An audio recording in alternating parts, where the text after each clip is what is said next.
Jean-Michel Le Cerf, médecin nutritionniste, chef de service du pôle nutrition à l'Institut Pasteur de Lille.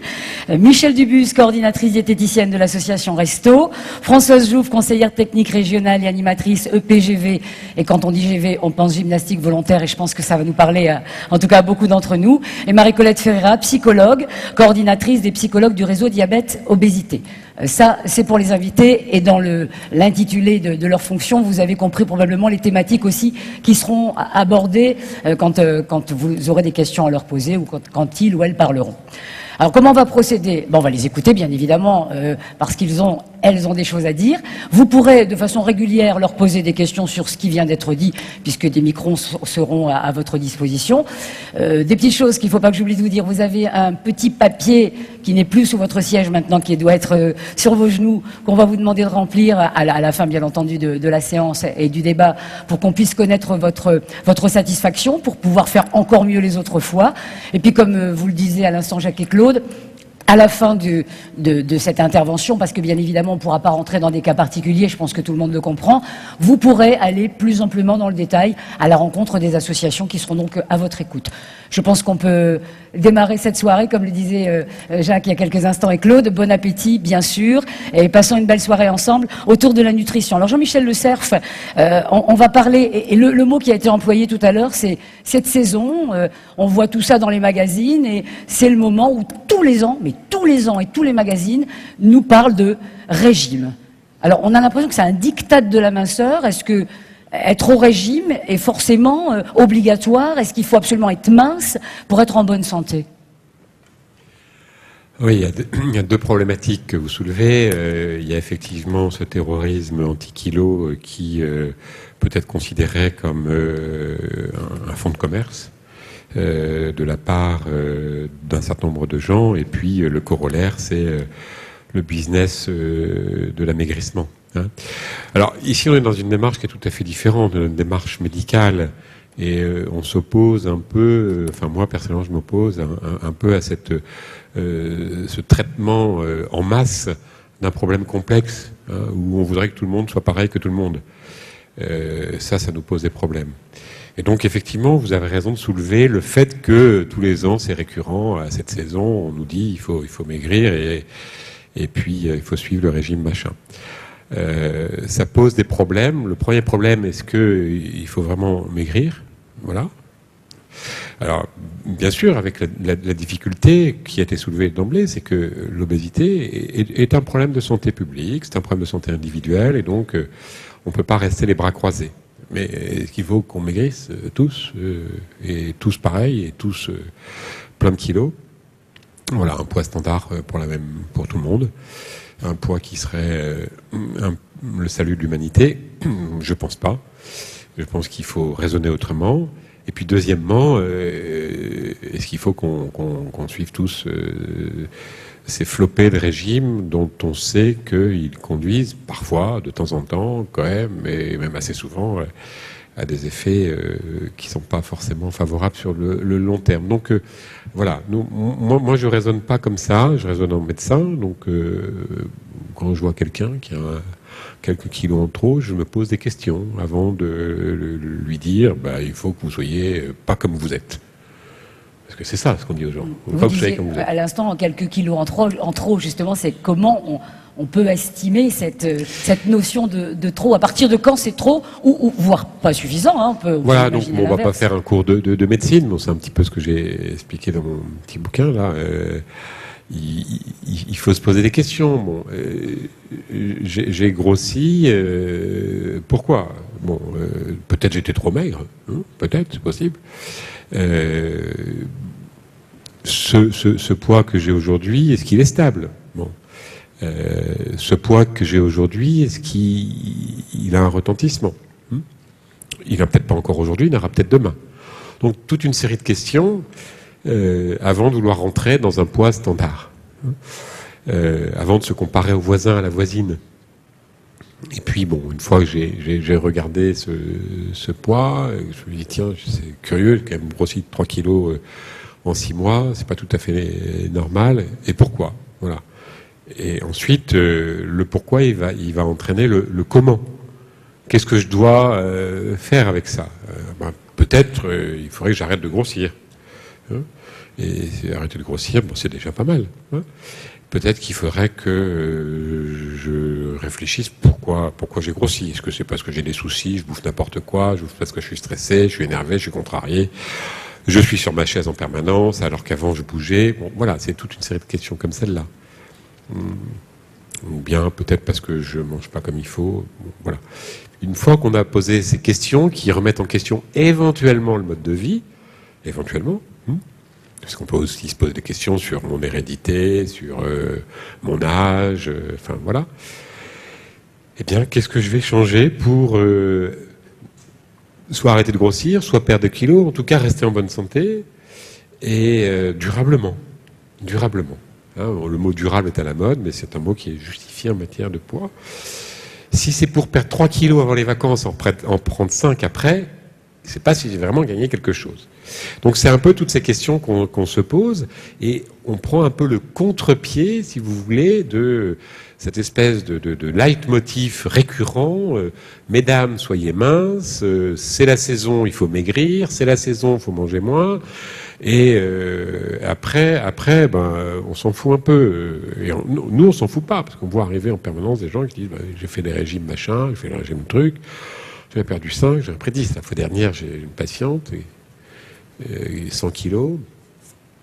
Quand est-ce que vous avez commencé à grossir? Quand j'en avais 60, j'ai fait mon premier régime. Après mon premier régime, j'en avais perdu 5, j'en ai pris 8, et puis c'est parti. Et ça, c'est la réalité tout le temps. Donc, il était temps qu'on fasse un frein, et donc, il y a 2 ans, avec l'Agence nationale de sécurité sanitaire des aliments, il y a une saisine qui a été posée par la Direction générale de la santé qui a dit est-ce que suivre des régimes comme ça à l'emporte-pièce et tout le monde pareil, c'est dangereux ou pas? Et donc notre conclusion a été que il n'est pas bon de se laisser aller, il n'est pas bon non plus de faire n'importe quoi. Donc voilà un petit peu, si vous voulez, la problématique simple, qui finalement est assez pleine de bon sens. On n'est pas tous pareils, on n'est pas tous de la même constitution. Réfléchissons sur les choses. C'est pas pour autant qu'il faut dire tout le monde il est gros, tout le monde va bien. Mais c'est pas pour autant que ce terrorisme anti-kilo, anti-gros, même parfois, et cette mise de la société au régime permanent qui aboutit à ce qu'on voit, c'est-à-dire qu'au plus les gens sont au régime, au plus il y a de personnes qui sont en excès de poids, c'est pas bon. Vous avez, peut-être ne l'avez-vous pas fait exprès, mais vous avez dit mesdames. C'est ça qui est assez marrant. Non, mais c'est intéressant, parce que c'est une réalité. C'est quand même, je pense, une réalité. Alors, c'est une réalité. On se pose, enfin les femmes peut-être, je dis bien, se posent peut-être plus ce type de questions, et c'est d'ailleurs à elles que s'adressent souvent ces articles de magazines. Est-ce que, et là c'est une question que je pose à un médecin, est-ce qu'on a plus de problèmes de poids, nous les femmes, que les hommes? Non, mais vous êtes plus sensible. Plus sensible pour des raisons qui sont... plus sensible, c'est-à-dire plus sensible à l'excès de poids. Au poids, d'accord. Pour des raisons qui sont psychosthétiques, et puis aussi des normes sociales. La norme sociale, la norme de la minceur, l'idéal minceur est un idéal au début féminin. Je dis bien au début parce que d'ailleurs je ne sais pas si c'est le goût des hommes. Bah oui. Et puis il y a un caractère saisonnier, je peux dire. Enfin, c'est-à-dire qu'il y a eu des époques où le canon de la beauté, c'était pas les mêmes. C'était pas forcément des canons qui étaient bons pour la santé, voilà. Mais l'espérance de vie n'était pas la même non plus. Les hommes aussi se préoccupent à juste titre, parfois trop tard, parce que j'ai pas dit qu'il fallait pas s'en occuper. Parfois aussi de façon excessive. On voit aussi je vois de temps en temps des hommes qui sont trop préoccupés et qui font de ce fait-là pire que mieux. Bon, justement, on parlait d'esthétique là à l'instant, effectivement, de beauté, 3 kilos de plus, 3 kilos de moins pour partir en vacances. Mais le sujet aussi de cette soirée, c'est de faire le rapport avec la santé. À partir de quel moment chacun s'inquiète au-delà du 3 kilos en plus, parce que c'est pas joli, parce que à partir du moment où je me dis, ça devient un danger question. Pour... C'est une très très bonne question. D'abord, il ne faut pas s'inquiéter, parce que ça ne sert à rien de s'inquiéter. Il faut se poser des questions. Si j'ai pris 3 kilos et que d'habitude mon poids est parfaitement stable, il faut se poser des questions, premièrement. Deuxièmement, faut-il que tout le monde soit à l'indice de masse corporelle qui est inférieur à 25, entre 20 et 25, tel qu'on nous le décrit? Non. C'est un repère statistique. Or, vous n'êtes pas une statistique. Vous êtes une personne. Et donc, ça m'intéresse pas de vous, de vous appliquer une statistique sur votre personne. Et ensuite, à cette personne, eh bien, on va essayer de voir un peu. Je vais donner quelques exemples, 3 exemples. Premier exemple, une femme qui a quelques kilos en trop, mais qui sont stables depuis quelques années, depuis ses grossesses, par exemple, et ces kilos sont plutôt situés sur le bas du corps. Ça a toujours été comme ça, c'est toujours un peu comme ça dans la famille. Ma mère est comme ça, ma sœur est comme ça, ma tante est comme ça. Ben, c'est pas très dangereux pour votre santé. C'est tout juste peut-être un petit peu gênant pour vos genoux et pour la circulation veineuse. Ben, il faut pas faire n'importe quoi. Il faut peut-être simplement essayer de continuer à bouger, on va en reparler, avoir une bonne hygiène de vie. Mais c'est pas dangereux pour la santé. Sauf si, en plus, il y a beaucoup de kilos. Deuxième exemple. Alors vous êtes une femme à nouveau. On va prendre plutôt des exemples féminins au début. Vous avez 65 ans et tout le monde vous dit qu'il faut être mince. En fait, vous faites un indice de masse corporelle de 28, ça fait par exemple une femme qui pèse 75 kilos pour 1m65, il faudrait que je calcule.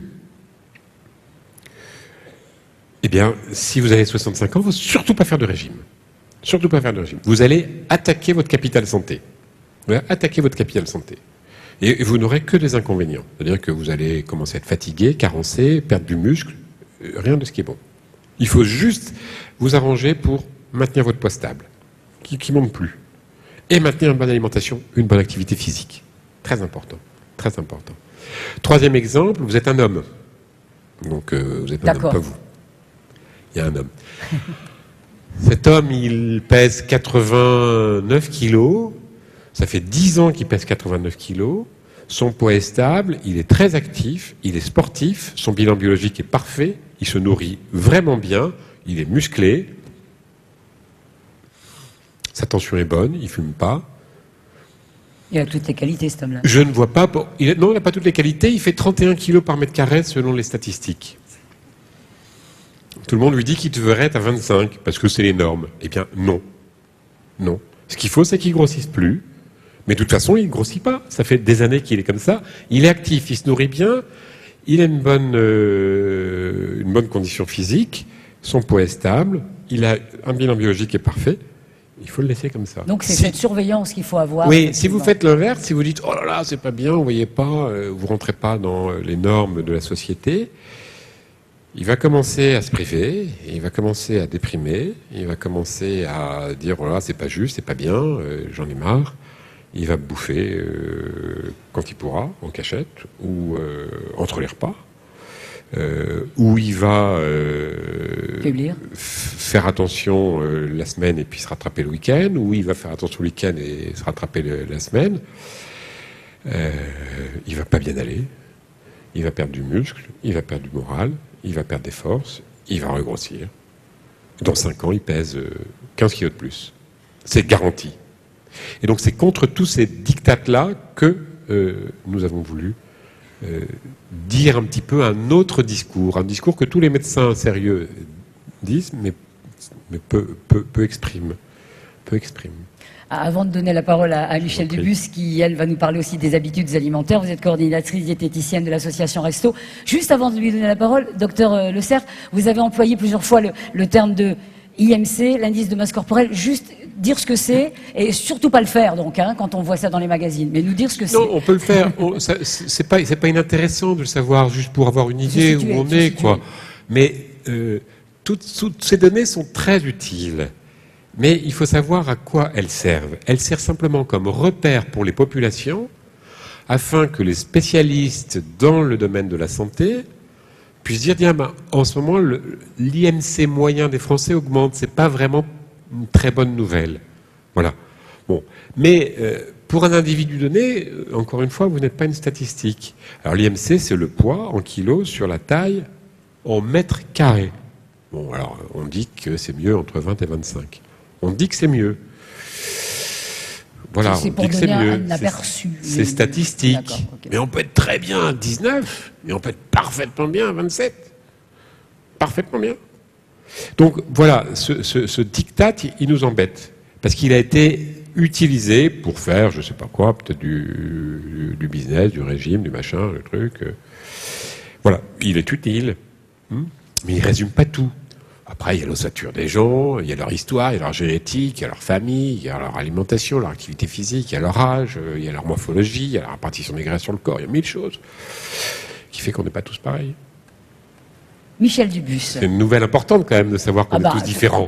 Oui, c'est absolument. Je ne sais pas si vous le saviez. Mais... on en est des exemples d'ailleurs.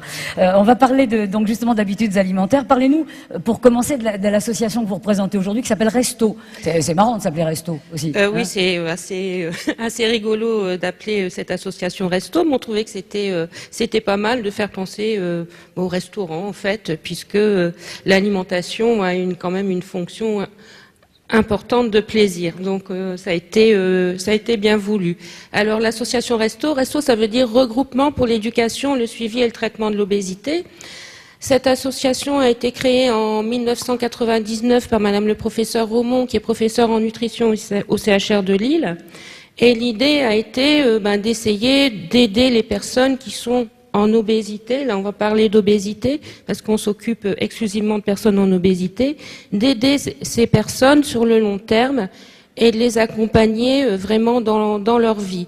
C'est pourquoi une équipe pluridisciplinaire d'éducation thérapeutique, comme on nous appelle, mobile, qui se déplace dans différents quartiers de la grande agglomération lilloise, et on intervient principalement dans les centres sociaux pour faciliter l'accès aux soins des personnes en obésité, et notre cible principale, c'est les personnes en précarité, puisqu'on sait que les personnes en précarité ont un accès difficile aux soins. Donc l'équipe est composée d'une diététicienne, d'une psychologue et d'un éducateur médico-sportif. Le rôle de la diététicienne, ça va être d'aider les personnes dans leur choix alimentaire, et surtout d'éveiller leur esprit critique, puisque on sait que en fait les personnes se laissent souvent influencer par tout ce qui est écrit sur les emballages, par les publicités alimentaires, et donc le rôle principal de la diététicienne, c'est celui-là, de remettre aussi l'alimentation à sa place. L'alimentation a souvent perdu sa place puisque ce sont des personnes qui sont en obésité et qui ont suivi pendant de longues années différents régimes plus ou moins frustrants, et ce qui fait que l'alimentation elle a perdu sa place, et l'alimentation a trois fonctions vraiment importantes, qui est bien sûr besoin vital, on mange pour se nourrir. Deuxième fonction qu'il ne faut surtout pas perdre de vue, c'est que l'alimentation c'est plaisir également. Bien sûr, il n'est pas question de donner des choses à manger aux personnes si elles ne les aiment pas. Et la troisième fonction importante de l'alimentation, c'est la convivialité. Donc la diététicienne tout au long du parcours du patient n'oublie jamais ces trois fonctions de l'alimentation. Et on sait aussi que en fait manger autrement, manger pour compenser ses émotions négatives. Par exemple, manger quand on s'ennuie, manger quand on est triste et déprimé, là, c'est pas une fonction de l'alimentation, et c'est pour ça que, bien sûr, il y a une psychologue aussi dans le cadre de notre association. La troisième personne très importante aussi dans l'asso, c'est l'éducateur médico-sportif qui, lui, donne des astuces pour bouger plus dans la vie de tous les jours. C'est pas du sport, c'est bien de l'activité physique. C'est donc donner des petites astuces pour bouger plus dans la vie de tous les jours, en y prenant plaisir, parce que bien sûr, sur le long terme, ça ne tient pas la route si les personnes ne trouvent pas plaisir à bouger plus dans la vie de tous les jours. Et en fait, on les réassure aussi sur leurs possibilités. Donc, pour ce faire, on a un programme de 12 séances, des séances qui durent 2 heures à raison d'une séance par semaine. Donc, on accompagne nos patients pendant 4 mois, en fait. Et après, on ne les laisse pas tomber, on leur propose des séances de rappel, puisqu'on sait que les changements de comportement, ça prend du temps. et que en 4 mois de temps, on n'a certainement pas tout réglé. Mais en tout cas, chez nous, ce qui est sûr, c'est qu'il n'y a pas de régime. Chaque aliment a sa place dans l'alimentation. Juste le remettre à sa place, à la bonne heure, au bon moment. Tout à fait. Qui vient vous voir? Est-ce que ce sont des démarches spontanées ou est-ce que ce sont des médecins avec qui vous êtes en relation qui conseillent aux patients de venir rencontrer éventuellement une association? Alors, on a différentes portes d'entrée. Ça peut être bien sûr le médecin du quartier dans lequel on intervient qui est au courant de cette action.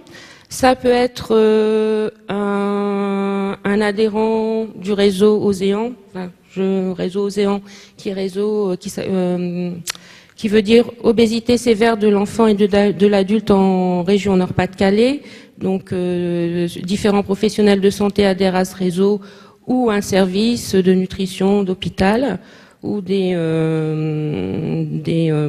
structures de rééducation qui nous adressent des patients. Ça peut être aussi le bouche à oreille qui fonctionne très très bien dans un quartier. Ça peut être le centre social également. Donc c'est entrée libre, si on peut dire. Mais après, bien sûr, on réoriente nos patients vers le médecin traitant qui doit rester le pilier de la prise en charge du patient. Est-ce que ça veut dire aussi, par exemple, qu'on réapprend à faire ses courses? C'est quelque chose que... Ah, tout à fait. Alors, parce que ça, c'est un vrai problème, le caddie, le tout à fait. du caddie. Alors, effectivement, avec la diététicienne qui intervient tout au long de ces 12 séances, on va apprendre à décrypter les étiquettes nutritionnelles, puisque, bien sûr, il y a de plus en plus de nouveaux produits qui arrivent dans nos rayons tous les jours, des produits alimentaires de plus en plus compliqués, et cela, pour les comparer à d'autres produits, on apprend à décrypter l'étiquette nutritionnelle et je donne des repères en fait, et donc du coup d'un produit à l'autre, il y a des différences quelquefois inouïes pour un même type de produit. Et donc on fait ça lors d'une séance et effectivement après on va au magasin avec le groupe, c'est un groupe en général de 8 à 12 personnes.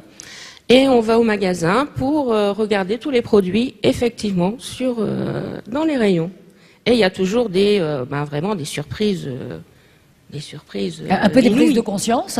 Des prises de conscience et éveiller l'esprit critique, c'est surtout ça. Parce que c'est vrai que d'un produit à l'autre, pour un même type de produit, vous changez de marque, vous changez de sous-marque, il n'y a pas de règle. Quelquefois, c'est la sous-marque qui sera moins grasse que la marque et vice-versa. Et donc, à chaque fois, les gens, ils sont vraiment étonnés et ébahis. Parce que c'est vrai que là, bon, voilà. Donc, c'est pas qu'une question d'argent, quoi. En fait, non, pas du tout. Parfois, on dit ça, on achète des choses moins chères et elles sont, ça vous devez le savoir, docteur Le Cerf, plus chargées en sucre, plus chargées en graisse, et on se fait un petit peu avoir dans nos achats. C'est pas donc directement lié. Enfin, pas du tout. Non, je pense que... Oui, ça dépend là. Hier, avec un comité sur la charcuterie, on regardait un petit peu ce qu'il y en était. Effectivement, les charcuteries bon marché étaient quand même plus grasses, mais on peut pas généraliser. Pas forcément. On peut pas généraliser. Moi, je reviendrai sur une chose que vous avez dite qui m'a interpellé, qui est intéressante, c'est que on mange pas pour se calmer ou pour se remonter le moral. C'est pas une mission de l'alimentation, mais c'est quand même un effet de l'alimentation. C'est-à-dire que l'alimentation, ça a ça comme effet. C'est-à-dire que quand vous n'êtes pas bien et que vous mangez, ça va mieux. On va rebondir sur l'aspect psychologique. Donc, faut pas nier cette dimension-là parce que on va dire ça sert pas à ça. C'est pas le but, mais les gens qui l'utilisent, ils s'en servent pour ça. Ils s'en servent pour ça, mais quand on les écoute, ils nous disent que en fait, sur le moment, bien oui, sûr, ça va mais mieux. On est comme ça pour tout. Mais après, il y a la culpabilité qui revient. Tout à fait, mais elle est d'autant plus on est d'autant plus culpabilisé qu'on oublie de dire que c'est vrai. Tout le monde fait ça. Quand vous n'êtes pas bien, Ferreira, vous êtes psychologue justement. On va juste. C'est bien que vous ayez rebondi là-dessus, parce qu'en effet, notre façon à nous de gérer nos émotions en tant qu'individus, on va tous mettre en place des stratégies pour gérer nos émotions. Et une des stratégies qui est normale et qui fonctionne, c'est l'alimentation. Le seul souci, comme vous l'avez décrit, Michel, c'est plus le problème quand on est dans ce qu'on appelle le mécanisme de restriction cognitive, c'est-à-dire on cherche absolument à contrôler son alimentation pour maîtriser son poids. Et là, du coup, je ne m'écoute plus, je m'interdis de manger. Et bien souvent, ce que je m'interdis de manger, c'est ce qui me fait plaisir. Donc, je touche à la fonction dont vous parliez tout à l'heure, qui est la fonction plaisir. Du coup, j'ai du mal à me faire plaisir. Et aussi, quand j'ai des problèmes de stress, de fatigue, d'ennui, manger pour calmer mon stress, je vais avoir ce réflexe-là, parce que c'est ma stratégie, c'est ce que j'ai mis en place depuis toujours. Et le souci, c'est qu'au moment où je mange, en effet, comme vous le dites, ça va me calmer sur le moment, mais très vite après, qu'est-ce qui se passe? En effet, il y a la culpabilité, parce que je ne dois pas manger puisque je veux absolument maigrir, ou je veux absolument ne pas grossir. J'ai pas le droit de manger. On est en contradiction permanente avec soi-même. Et du coup, ça provoque ce qu'on appelle un mécanisme en boucle. Comme je culpabilise, j'ai de nouveau une émotion négative, et c'est ce qui peut du coup m'amener à déraper encore plus au niveau alimentaire. Oui, on va revenir vers vous, Marie-Colette, dans quelques instants, justement, pour rentrer plus dans le détail. Si vous le voulez, à ce moment de la soirée, réagir ou poser des questions sur ce qui vient d'être dit, par le docteur Le Cerf ou bien par Michel ou par Marie-Colette, hein, pas de souci. On est là vraiment pour intervenir au moment où vous en avez envie, besoin. Donc vous n'hésitez pas. Il y a des personnes avec des micros dans la salle qui se montrent, et vous montrez vous aussi, levez la main si vous avez une question à poser. Voilà, n'hésitez pas, hein, vraiment, on est là pour l'échange. Oui, il y avait une question? Non, c'était juste quelqu'un qui s'est gratté la tête alors. Bon, bah c'est bien. Mais vous n'hésitez vraiment pas. Hein. Je vous ressolliciterai de façon régulière, justement, pour que vous puissiez intervenir et ne pas perdre le fil s'il y avait des choses sur lesquelles vous vouliez intervenir. On va parler de sport un peu, si vous le voulez. On a failli même faire une prestation. Vous avez dit à un moment, je vais vous montrer ce que ça veut dire. Pas de sport, mais d'activité physique avec vous, Françoise Jouve. Vous êtes conseillère technique régionale et animatrice EPGV. Et quand on s'est eu au téléphone, j'ai dit GV comme gymnastique volontaire. On m'a dit oui, c'est ça, gymnastique volontaire. Alors, en quoi ça consiste, cette structure associative nationale? Alors oui, c'est une fédération nationale, donc Fédération française éducation physique gymnastique volontaire. C'est à peu près 1,5 million de licenciés, d'adhérents sur le territoire national. Il y en a à peu près 20 000 qui œuvrent dans cette fédération sur la région Nord-Pas-de-Calais. Plus de 7 200 clubs, donc en France. Il y a forcément un club près de chez vous ou près de votre entreprise. Alors, cette fédération est ancienne, hein, puisqu'elle a plus de 100 ans d'existence. C'est la première fédération sportive non compétitive. Donc, l'axe principal majeur de cette fédération, c'est le sport santé. Alors, doit-on faire du sport pour être en bonne santé, ou pour être en bonne santé, doit-on pratiquer? Le concept sport santé, c'est prendre en compte surtout ce facteur d'éducation à la santé, c'est-à-dire que quand vous franchissez la porte d'un gymnase, d'un club EPGV, eh bien vous êtes pris en charge dans un collectif encadrés par des éducateurs sportifs qui prennent en compte les potentialités des individus qu'ils ont face à eux. Comme le disait tout de suite le médecin, on n'est pas dans des statistiques, on n'est pas des pions. Donc nous, on considère les personnes vraiment dans leur potentialité physique. Donc pratiquer une activité physique régulière, cette fédération s'adresse depuis l'enfant, le tout petit, jusqu'à la personne âgée en perte d'autonomie, sachant que le cœur de cible de cette fédération est le public adulte et senior. Donc, ce qui est intéressant dans ces cours qui sont proposés dans ces clubs, c'est de pouvoir faire un lien avec la vie quotidienne. Parce qu'en fait, si on est sur le sport santé, c'est de se dire, je pratique, vous êtes encadré par des éducateurs, mais demain, quel lien je fais dans mon quotidien ? C'est quoi les bienfaits de l'activité physique? Bien sûr, ça va avoir une répercussion sur tout le système biomécanique de l'individu, donc tout le travail de l'entretien de la souplesse, du renforcement musculaire, tout ce qui est sur aussi l'informationnel, donc tout ce qui touche le cerveau, c'est-à-dire qu'on fait de la pratique physique pour pouvoir justement se défouler, rencontrer des gens. Le social est hyper important parce qu'on ne pourra pérenniser son activité que si l'on se fait plaisir, on rencontre des gens et on pratique. Là, tout est un ensemble, on est dans une systémie, il faut absolument prendre tout ça en compte. Le fléau actuel dans notre société est la sédentarité. Donc, cette fédération, qui est donc basée sur le sport santé, son premier objectif est de lutter contre la sédentarité. Je vais vous en faire une petite démonstration, je vais vous demander de vous lever. Là, tous, on va se lever, parce que la sédentarité, c'est quoi? Eh bien, c'est de rester assis, derrière un bureau, dans le fauteuil, derrière un ordinateur et ne pas bouger. À partir du moment où on ne fait aucun mouvement, vous n'avez aucune dépense énergétique, donc nous devenons sédentaires lorsque c'est répété. Donc pour ce faire, vous allez faire 2 pas sur le côté droit, on y va ensemble. Là, alors nous on va le faire pas en miroir. Alors on fait 2 déplacements sur la droite et vous revenez sur la gauche, voilà. Je vais vous demander de lever les bras, d'inspirer, de repousser vos poignets, paumes de main vers le plafond. Voilà, lâchez vos genoux pour bien placer votre dos. Enroulez le dos, relâchez. On remonte tout doucement et on inspire à nouveau. On s'étire, là, et on relâche. Je vous propose de vous rasseoir. Merci.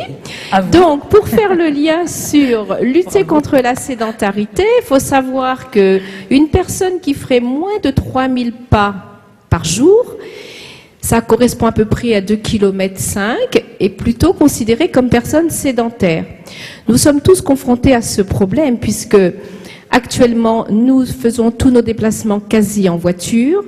Nous prenons les escalators. Je poserai la question tout à l'heure, quand vous êtes monté, il y avait les escaliers, l'escalator ou escalier mécanique. Combien de personnes sont montées par les escaliers? Combien ont pris l'escalator? Alors, on vous donne des recommandations, hein, quand je vois dans le cadre du PNNS, qui est donc le Plan National Nutrition Santé, on fait plein de recommandations. Il faut marcher au moins, on va dire, 30 minutes par jour, d'un pas plutôt assez actif. Donc tout ça pour dire que en 1960, il faut savoir qu'un individu faisait à peu près 7 km par jour. Et actuellement, en 2013, la moyenne est de 3 à 500 mètres par jour. Donc, voyez comme quoi, lorsque l'on a fini sa journée de travail, il faut absolument faire une pratique d'activité physique. Il faut rejoindre un des clubs plutôt EPGV, de préférence.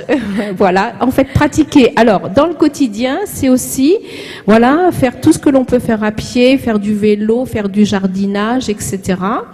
Nous avons des moyens pendant les cours, bien sûr, ce sont les tests de remise en forme qui permettent, dans un collectif, même des groupes de 50 personnes que l'on a dans nos séances, de tester sur la souplesse, le renforcement musculaire, l'équilibre, la motricité, la coordination. On fait des tests qui nous permettent justement de travailler sur des projets pendant X semaines et retester les personnes pour voir le gain. Vous avez aussi un outil qui est très simple, qui se vend dans le commerce, qui s'appelle un podomètre. Ça permet de mesurer le nombre de pas que vous faites par jour. Il suffit de le glisser à la ceinture du pantalon et vous verrez, vous serez surpris vous-même si vous le testez. Vous verrez si vous faites au moins 3000 pas dans la journée. Sachez que c'est une base, 3000 pas. Alors on donne des recommandations de marcher jusqu'à 10 000 pas par jour. Il faut déjà y aller, hein. 10 000 pas par jour, c'est difficile. Entre 3 000 et 5 000, c'est déjà être performant dans sa condition physique. Et puis, moi je crois que c'est être aussi en bonne santé, entretenir son capital santé. Notre corps est à l'inverse de la pile Wonder, ne s'use que si l'on ne s'en sert pas. Docteur Le Cerf, vous confirmez, en tant que médecin? Très bien.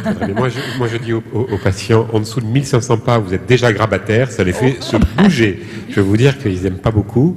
Et je recommande 6 à 10 000. Je pense que 6 à 10 000, c'est accessible. Oui. La plupart des gens peuvent faire 6 à 10 000. Moi, je vais à Paris très souvent, 2-3 fois par semaine. Oui. Je fais 10 à 15 000 pas. C'est sûr, c'est sûr. C'est sûr. C'est pas un problème. 10 à 15 000. Quel impact ça a, puisqu'on parle de nutrition, d'esthétique, de santé, d'obésité, de beauté, quel impact ça a sur mon bien-être en termes de santé, ce dont vous parlez à l'instant, est-ce que je vais le ressentir vite? Est-ce que ça va être évident? Est-ce que ça va se voir? Parce qu'il y a ça aussi. Oui, parce qu'il faut être à l'écoute de son corps et écouter son corps bouger, c'est très important. Alors, je vous parlais d'activités, mais aussi, donc, nous proposons des activités en salle, mais aussi en extérieur. Sortez, bougez, allez le midi, même lorsqu'on a 3 quarts d'heure de pause, allez dans un parc à côté, oxygénez-vous, sentir même les gouttes de pluie le matin si on prend le temps de marcher 10 minutes parce qu'on va descendre à la station de métro avant le lieu de travail ou parce qu'on va accompagner les enfants à l'école à pied. Vous allez voir, c'est un bien-être extraordinaire. Mais je crois que ça aussi, c'est dans notre culture, c'est dans une culture, c'est dans une hygiène de vie. On se lave les dents matin et soir. Il faudrait pouvoir aussi se mettre ça dans son hygiène de vie. Alors souvent, on entend, nous qui sommes éducateurs sportifs, « Oh oui, mais on n'a pas le temps ». Le temps, on n'a jamais le temps, surtout actuellement. Mais je crois que c'est important pour bien vivre, être bien dans sa tête, bien avec les autres, de prendre ce temps pour soi. Parce que si on vit à toute vitesse et qu'on ne prend pas le temps d'écouter son corps et de le faire vivre, quelque part, quand est-ce qu'on va prendre le temps de vivre? Oui, non, moi je partage tout à fait ce point de vue. Un petit commentaire sur à quoi ça sert pour le poids. L'activité physique ne fait pas maigrir, il ne faut pas se faire d'illusions, mais elle contribue considérablement au maintien du poids stable, que les gens se surveillent ou non sur le plan alimentaire. Donc c'est un bénéfice considérable. Puis après, tous les effets sur la santé que vous avez indiqués, tous les effets psychologiques qui sont aussi très très très très importants. Mais c'est un état d'esprit, je partage votre point de vue. Ce matin, je devais faire un cours à l'hôpital de Roubaix. J'étais accompagné à quelqu'un qui me dit on prend l'ascenseur. Je dis non, on va prendre l'escalier. Ça m'a pris exactement le même temps. J'ai été plus vite avec l'escalier. Mais c'est un état d'esprit, c'est un réflexe. Quand vous allez à Paris, je suis sidéré s'il y a un escalier et des escalators, il y a une personne sur les escaliers, c'est vous ou c'est moi, et le reste. Non, mais c'est vous aussi. Je suis sûr que c'est toutes les personnes qui sont ici demain. Mais le reste, les gens, mais en plus, mais je suis très peu, comment dire. Intransigeant ou exigeant par rapport à l'alimentation. Par rapport à l'activité physique, je trouve que c'est tellement facile. Il y a des gens sur les escaliers roulants, ils sont stables. Non seulement ils prennent l'escalier roulant, mais ils ne marchent même pas sur l'escalier roulant.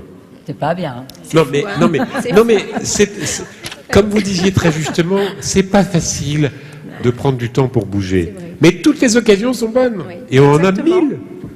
Exactement. On en a plein en plus, on a plein d'occasions. Mais il faut se provoquer aussi. Alors justement, ça répond. Vous savez qu'on reçoit des questions quand il y a des inscriptions comme ça pour ces soirées, et ça va tout à fait dans ce sens-là. Je lis. Notre société depuis plus de 70 ans a subi de gros bouleversements sociaux, notamment en matière de temps libre et de loisirs. Comment permettre à un plus grand nombre de se mettre à une activité physique? Et je lis au moindre coût. Parce que l'INPES incite à la pratique de celle-ci. Donc, effectivement, je pense qu'on peut toujours trouver des petites choses du quotidien, comme vous disiez, et une structure associative du quartier qui peut permettre ce genre de choses. C'est un peu ça le... Oui, parce qu'en plus, ça permet de maintenir la motivation. Et si on fait ce lien avec le quotidien, effectivement, nous, on va toujours... on prend les personnes en charge pendant 1 heure, mais après, on leur donne les conseils et on leur donne envie justement de faire toutes ces choses-là qui sont accessibles, qui sont simples, qui sont de bon sens. Revenons, si vous le voulez bien, on peut reparler de sport quand vous le souhaitez, à la nutrition avec vous, Marie-Colette, si vous le voulez bien, Marie-Colette Ferreira, psychologue, pour parler justement de l'image du corps. Si on mange moins ou si on mange mal, ou si c'est parce qu'on a peut-être aussi un rapport avec l'alimentation qui n'est pas tout à fait bien défini. On l'a déjà un peu abordé sur l'aspect compulsif ou la compensation. Comment vous intervenez, vous, et à quel moment vous intervenez en tant que psychologue et dans quelle structure? Alors, comment moi j'interviens? Donc moi j'interviens auprès de personnes, en effet, qui ont un problème à gérer leur alimentation et un problème à accepter ou à gérer leur poids. Donc bien souvent, les gens que je vois, c'est les gens qui ont, comme le disait tout à l'heure Jean-Michel Le Serre, qui ont fait sans doute X régimes, parce qu'on sait aujourd'hui que quand même, la plupart, quand on commence à faire un régime, je dirais on met le doigt sur un engrenage et on est parti pour des années de régime. puisqu'on sait que le régime, je dirais, il fonctionne, hein, ça fait maigrir, hein, mais à court terme. À long terme, malheureusement, comme on dit tout à l'heure, on reprend, et bien souvent, comme je dis aux patients, ils ont une prime en plus. Et cette prime-là, je ne sais pas pourquoi ils n'en veulent pas. D'habitude, on aime bien les primes, mais là, on n'en veut pas. Et donc, à force d'expérimenter, de vivre les régimes, parce que bien souvent j'en ai essayé un, j'ai maigri, mais bon, j'ai repris, donc je vais peut-être essayer autre chose, c'est peut-être pas le bon régime. Et donc, à force de toujours tester et essayer de contrôler, comme je disais tout à l'heure, je cherche absolument à contrôler mon alimentation, dans le but donc de maîtriser ce poids qui finalement m'échappe. À chaque fois, je reprends, et à chaque fois, en plus, j'ai des kilos en plus. Ça nous amène à un trouble bien spécifique au niveau alimentaire et qu'on appelle en fait la restriction cognitive. C'est-à-dire, je cherche à contrôler mentalement mon alimentation pour maigrir ou maîtriser mon poids. Donc, c'est-à-dire que je suis en lutte permanente avec moi-même. Je suis tout le temps en train, dès que je dois sortir, inviter au restaurant, tout de suite, là, qu'est-ce que je vais commander ? Je vais peut-être pas manger ce midi pour pouvoir manger ce soir. Donc, je suis tout le temps en train d'anticiper tous les moments où je vais devoir manger. Dès que je suis confrontée à la nourriture, voire j'évite, je mets en place ce qu'on appelle des stratégies d'évitement. J'évite tous ces moments où je peux être confrontée à la nourriture. J'ai ce qu'on appelle des aliments tabous, c'est-à-dire, entre autres, bien souvent, c'est ceux qu'on aime, hein, le fameux chocolat, souvent, que je m'interdis de manger, voire que j'achète plus pour ne pas craquer. Puisque, voilà, tous ces mécanismes-là, en fait, d'autocontrôle permanent m'empêchent, en plus, d'être à l'écoute de moi. C'est une lutte, en fait. C'est une lutte permanente, et je ne m'écoute plus du tout. C'est-à-dire, je n'écoute plus mon corps.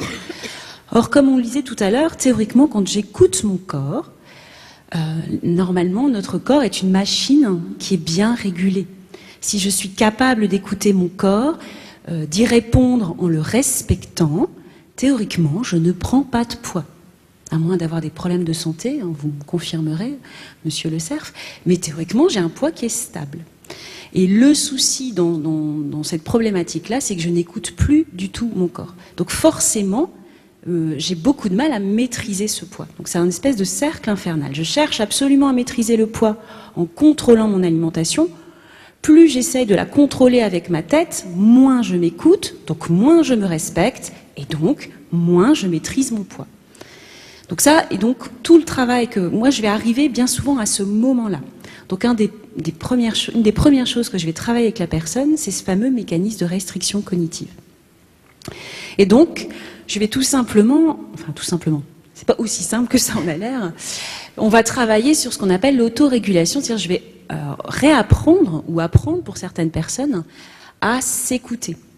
Donc on utilise donc moi j'ai une approche en fait, je suis spécialisée en ce qu'on appelle les thérapies cognitivo-comportementales, qui sont des thérapies en fait interactives où on va travailler, on va partir d'une analyse du fonctionnement du comportement, des émotions et des cognitions, c'est-à-dire des processus mentaux de pensée, de croyance de l'individu. Et ce qui est intéressant dans ce type de thérapie aussi, c'est que ce sont des thérapies concrètes et pratiques.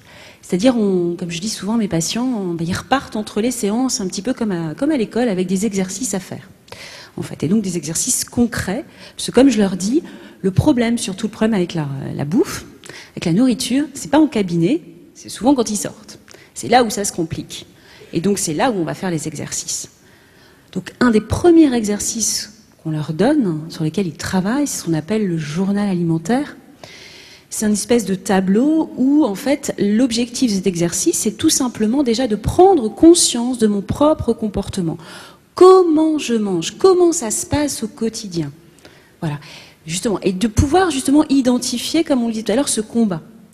Donc dans mon fameux tableau, on note pas simplement les moments où je mange et ce que je mange, mais je vais aussi aller regarder comment je vis ce moment-là. C'est-à-dire qu'est-ce qui se passe dans ma tête. Tous ces petits discours internes que je me dis au moment où je suis en train de manger avec ma collègue et que j'ose pas laisser dans mon assiette parce que vu qu'elle s'est cassé la tête pour me faire un super bon plat, j'ose pas ne pas terminer, ça se fait pas, c'est mal poli. En même temps, je sens que c'est un peu gras ce qu'elle m'a préparé et du coup je suis déjà en train de calculer les calories. Enfin voilà, donc tous ces moments-là. tout ce qui se passe dans ma tête qui forcément va générer des émotions, comme on le dit tout à l'heure. Et là, pour le coup, ces émotions, à ce moment-là, elles sont pas positives. Hein. Je suis pas du tout dans le plaisir. Hein, je me régale absolument pas du bon plat que ma collègue a passé des heures à préparer pour moi. Donc déjà, la première chose, c'est de repérer tout ça. Parce que bien souvent, tout ça se fait de façon très automatique, je ne m'en rends pas compte. Insidieux en plus, hein, Ouais. ça s'installe. Tout à fait. Donc la première chose, c'est de repérer. Tant que j'ai rien repéré, je peux pas travailler dessus. Et ensuite, on va travailler là-dessus. On va travailler sur ces pensées. Donc ces cognitions, on va essayer déjà de restructurer nos cognitions, c'est-à-dire de modifier mes pensées. Et entre autres, c'est là où souvent... quand on le peut, on essaye de travailler en lien avec une diététicienne ou un nutritionniste pour travailler sur ce qu'on appelle les croyances alimentaires. Hein, sur l'idée que tel aliment va me faire grossir, quelle que soit la quantité d'ailleurs de ce que je vais manger. Hein, on imagine que même si je mange qu'un carré de chocolat, le chocolat, c'est comme s'il avait quelque chose de magique qui fait que automatiquement je vais prendre du poids. Ou parfois certaines associations. Je ne veux pas que j'associe la viande avec les féculents parce que ça va me faire grossir. Enfin voilà. Donc là, c'est intéressant du coup aussi de travailler en partenariat avec une diététicienne qui va pouvoir travailler sur ses croyances et corriger ses croyances. Vous êtes complémentaires en fait. Tout à fait. C'est valable aussi pour l'association Resto, je le suppose. Vous disiez vous aviez également des psychologues. C'est un peu peut-être le même parcours, mais vous êtes plus dans l'individuel peut-être. Vous, Marie-Colette, et plus dans le groupe. Je pose la question. Hein. Michel. L'association, c'est toujours, en fait, on prend en charge les personnes toujours sous forme de groupe, puisque un groupe, on avait remarqué que c'était beaucoup plus moteur, beaucoup plus motivant quand elles sont, enfin, elles aussi beaucoup, parce qu'on a 9 femmes pour un homme, hein, comme souvent. Et c'est vrai qu'on avait remarqué que sous forme de groupe, il y a des liens qui se créent. Elles sont ensemble quand même pendant 4 mois, donc il y a des liens qui se créent, qui fait que elles mettent des choses en place, elles font des sorties ensemble. Et ce qu'il faut savoir, c'est que pour animer ces séances, diététicienne et psychologue sont toujours ensemble, hein, parce qu'on est complémentaires. Et on trouvait compliqué de séparer l'alimentation du comportement alimentaire. Ce qui fait que souvent on rebondit l'une l'autre suivant le problème soulevé en fait. Et c'est vrai que travailler l'une sans l'autre, je pense que ça peut pas porter, et plus un troisième pour l'activité physique. Je pense que c'est les 3 piliers, plus le médecin, bien sûr. Est-ce que c'est difficile justement pour ces personnes qui viennent vous voir parce que c'est se mettre aussi en danger, pas physique bien évidemment, mais en danger moral, de se retrouver avec des personnes confrontées à la même problématique. Et là, on parle d'un problème de poids. On est tous ensemble, on se regarde. Je vais peut-être employer un mot un peu fort, mais c'est un peu courageux même parfois. C'est vrai qu'elles ont peur la première fois qu'elles viennent nous voir, en fait. Hein. Elles appréhendent beaucoup. Et puis, en fait, le fait de se retrouver ensemble et elles sont pas toutes seules, en fait. Elles retrouvent des personnes qui ont les mêmes soucis, les mêmes problèmes qu'elles. Et en fait, voilà, c'est le premier pas qui est difficile. Après, voilà. Après, vous les inscrivez à la gym. Après, oui. Après, voilà, on fait des passerelles avec. Oui, mais c'est important. Justement, bien sûr, c'est complémentaire tout ça. Allez-y. Oui, on travaille justement ensemble avec l'association Resto et nous avons ouvert depuis 5 ans des séances alors qui sont proposées pour ces personnes qui sont en surcharge pondérale avec une activité physique adaptée. C'est-à-dire qu'on prend en compte leurs problématiques de santé physique pour pouvoir les amener aussi à une dépense énergétique suffisante, mais qui est contrôlée par justement des situations qui leur correspondent. Et c'est là encore ce lien qui est fait en prenant en compte la personne. Bien entendu, on leur propose après, c'est un tremplin, on leur propose après d'accéder à des cours plus classiques, si jamais elles en ont l'envie et la possibilité. C'est encore, chaque personne décide de son propre choix, son propre choix d'aller dans tel ou tel cours. Mais nous avons donc des cours spécifiques d'activité physique adaptée en lien avec Resto. Parce qu'on n'a pas la même mobilité, on va dire d'une certaine façon, quand on a fait beaucoup de sport ou quand on marche beaucoup, que quelqu'un qui reprend la marche ou qui remonte les escaliers, quoi. C'est une question de mobilité, docteur Le Cerf, je sais pas ce que, physiologiquement parlant.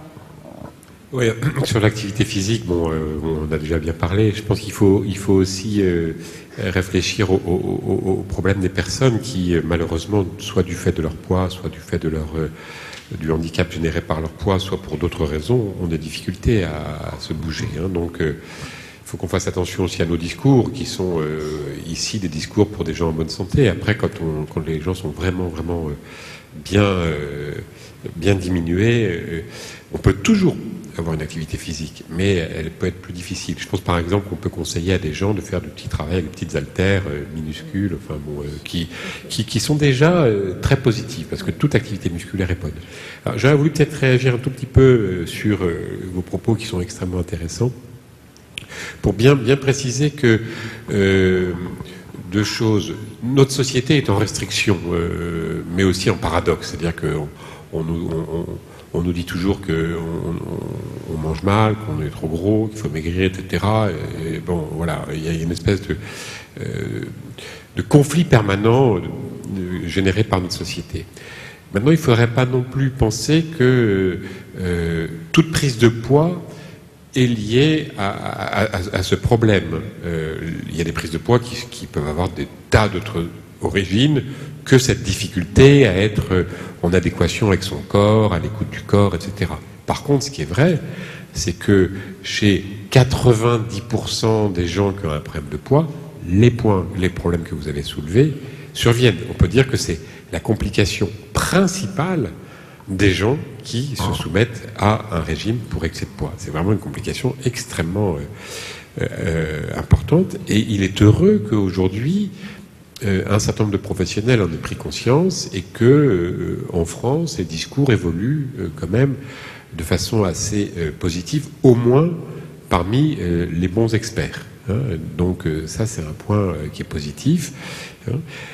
En même temps, vous le soulignez très bien, c'est un long travail de rééducation alimentaire. Ça se fait lentement. C'est pas tout de suite. Et la difficulté, c'est qu'on est dans une société du tout de suite. Et donc nous, quand les gens viennent nous voir, nous, on leur dit des choses qui sont pas sympathiques. Hein, on leur dit que des choses qui sont difficiles. On leur dit, écoutez, vous avez un excès de poids, ça fait longtemps. Je voyais une dame hier, je lui dis, écoutez, votre excès de poids, vous avez 20 kilos de plus, d'accord, mais bon, finalement, c'est stable, ça fait 10 ans que ça bouge plus. Vous mangez pas tellement, je vois pas tellement où on peut améliorer les choses, ben vous allez pas maigrir beaucoup. Elle est pas forcément contente. Mais moi, je lui dis la vérité. Mon travail de médecin, c'est pas de dire aux gens ce qu'ils veulent entendre, c'est leur dire ce qui est bon pour eux. Hein, moi, je suis pas là pour vendre ma soupe, d'accord ?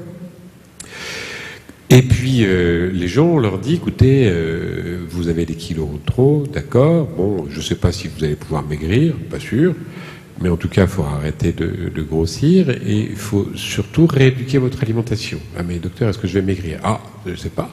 Est-ce que ça va être rapide ? Ah, non, sûrement pas. Et donc, ils sont enclins, à cause de la publicité partout, d'aller voir ailleurs.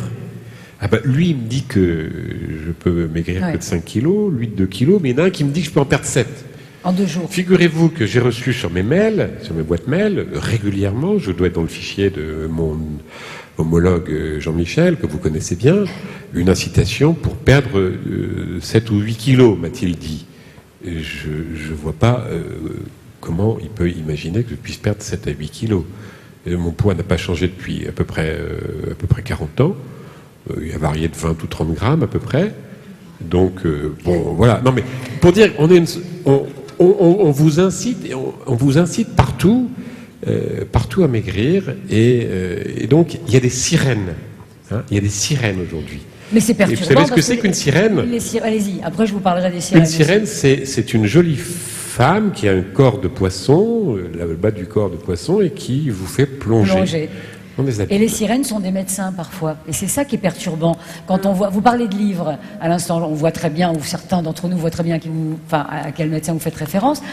On se dit, c'est un médecin qui a écrit un bouquin, qui nous dit on peut perdre 10 kilos en faisant tel régime. On a envie d'y croire quand même, dans l'absolu. C'est pas Tartampion qui a écrit le bouquin. C'est son businessman. Oui, voilà, c'est tout. Je voulais juste... Et on peut comprendre que certains entendent l'appel, ou certaines entendent l'appel de la sirène, puisqu'elle est docteur, cette sirène. Enfin, voilà, c'est tout.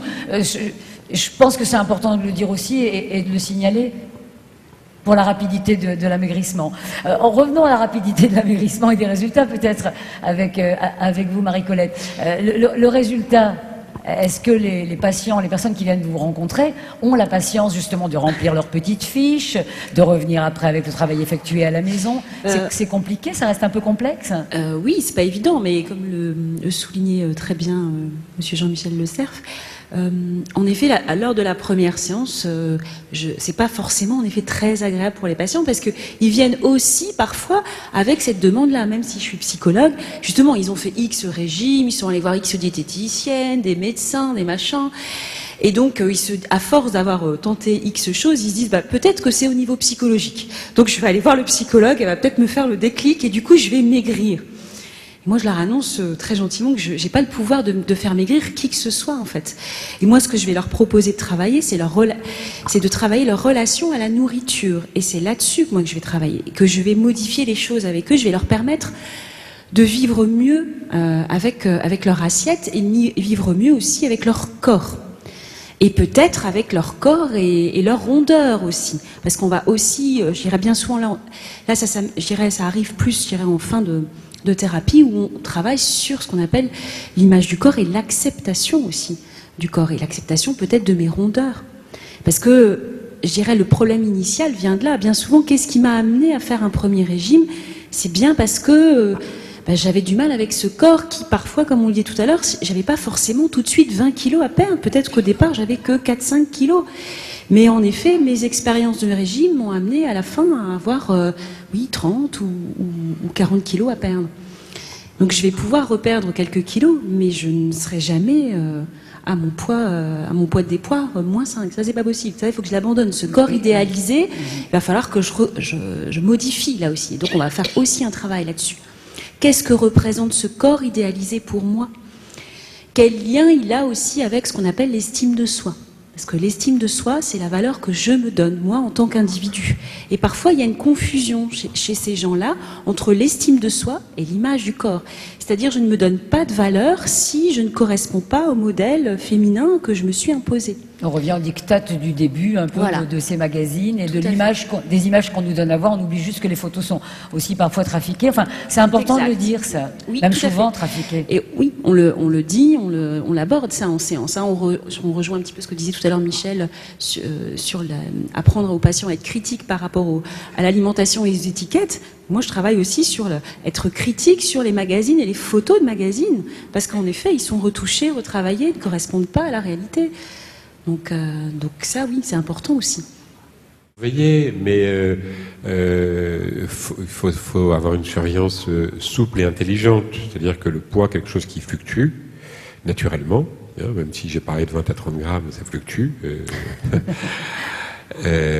Mais ça serait dommage de faire l'autruche. Mais le problème n'est pas le poids.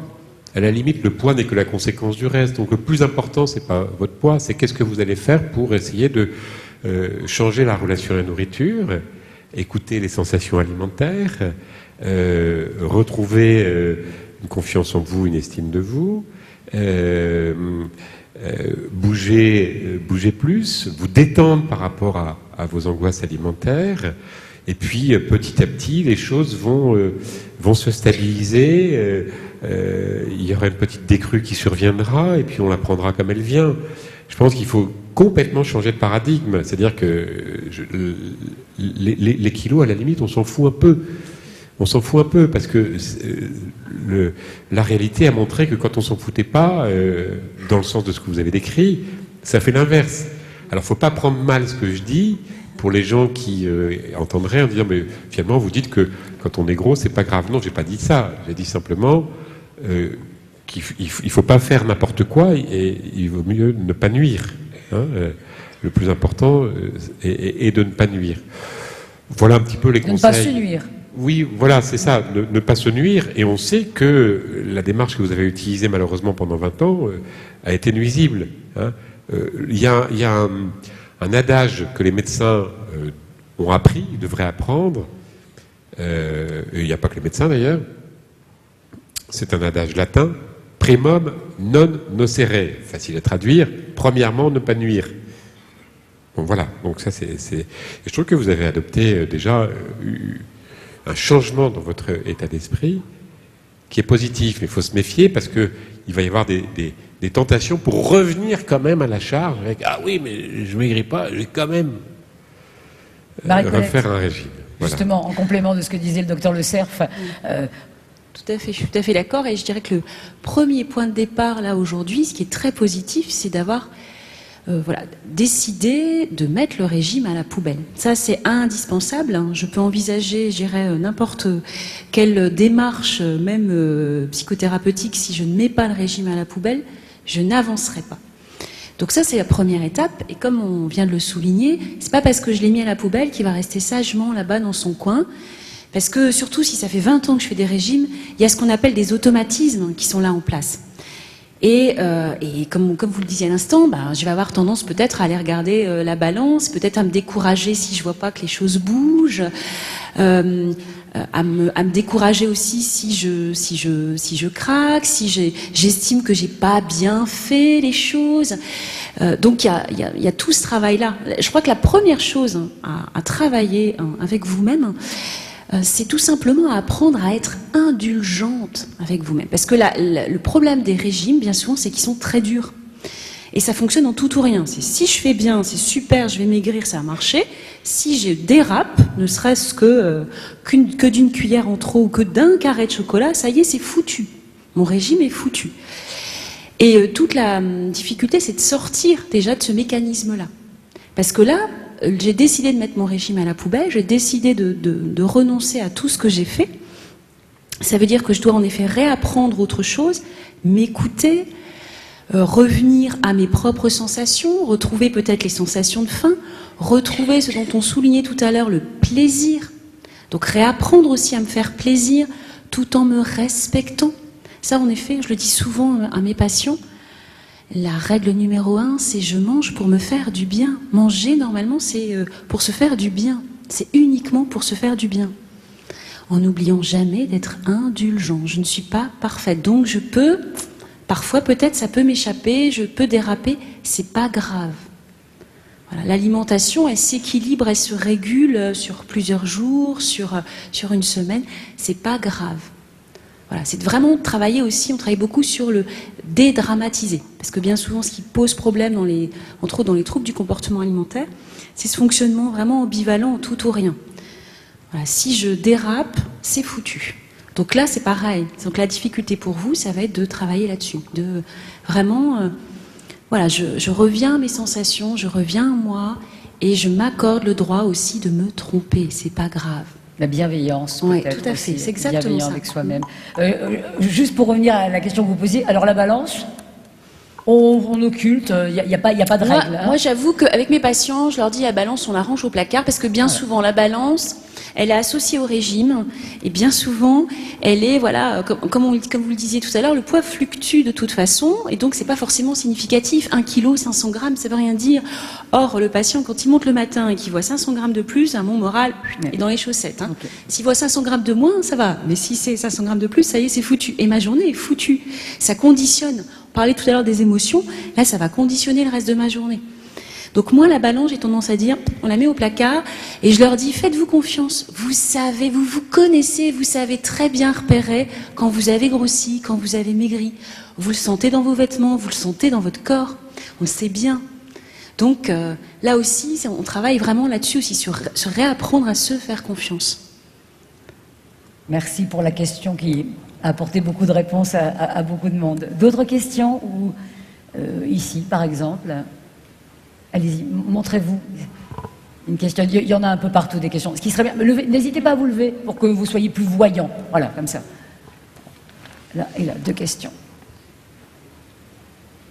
Avant peut-être d'écouter la question, allez-y, gardez le micro. Quand on parle de régime alimentaire, on parle bien de régime pour maigrir avec toutes les contraintes. On ne parle pas de régime lié à un problème de santé, par exemple, où il faudrait ne pas manger de sel parce que... Oui, tout à fait. Je caricature un peu, mais je pense qu'il faut bien distinguer les choses. Il faut faire attention à ce qu'on dit aussi. Oui. C'est-à-dire que effectivement, ce système qui nous impose à temps et à contre-temps de manger des choses précises, qu'on ait faim, qu'on n'ait pas faim, etc. C'est ça le problème des régimes. Hein. C'est en fait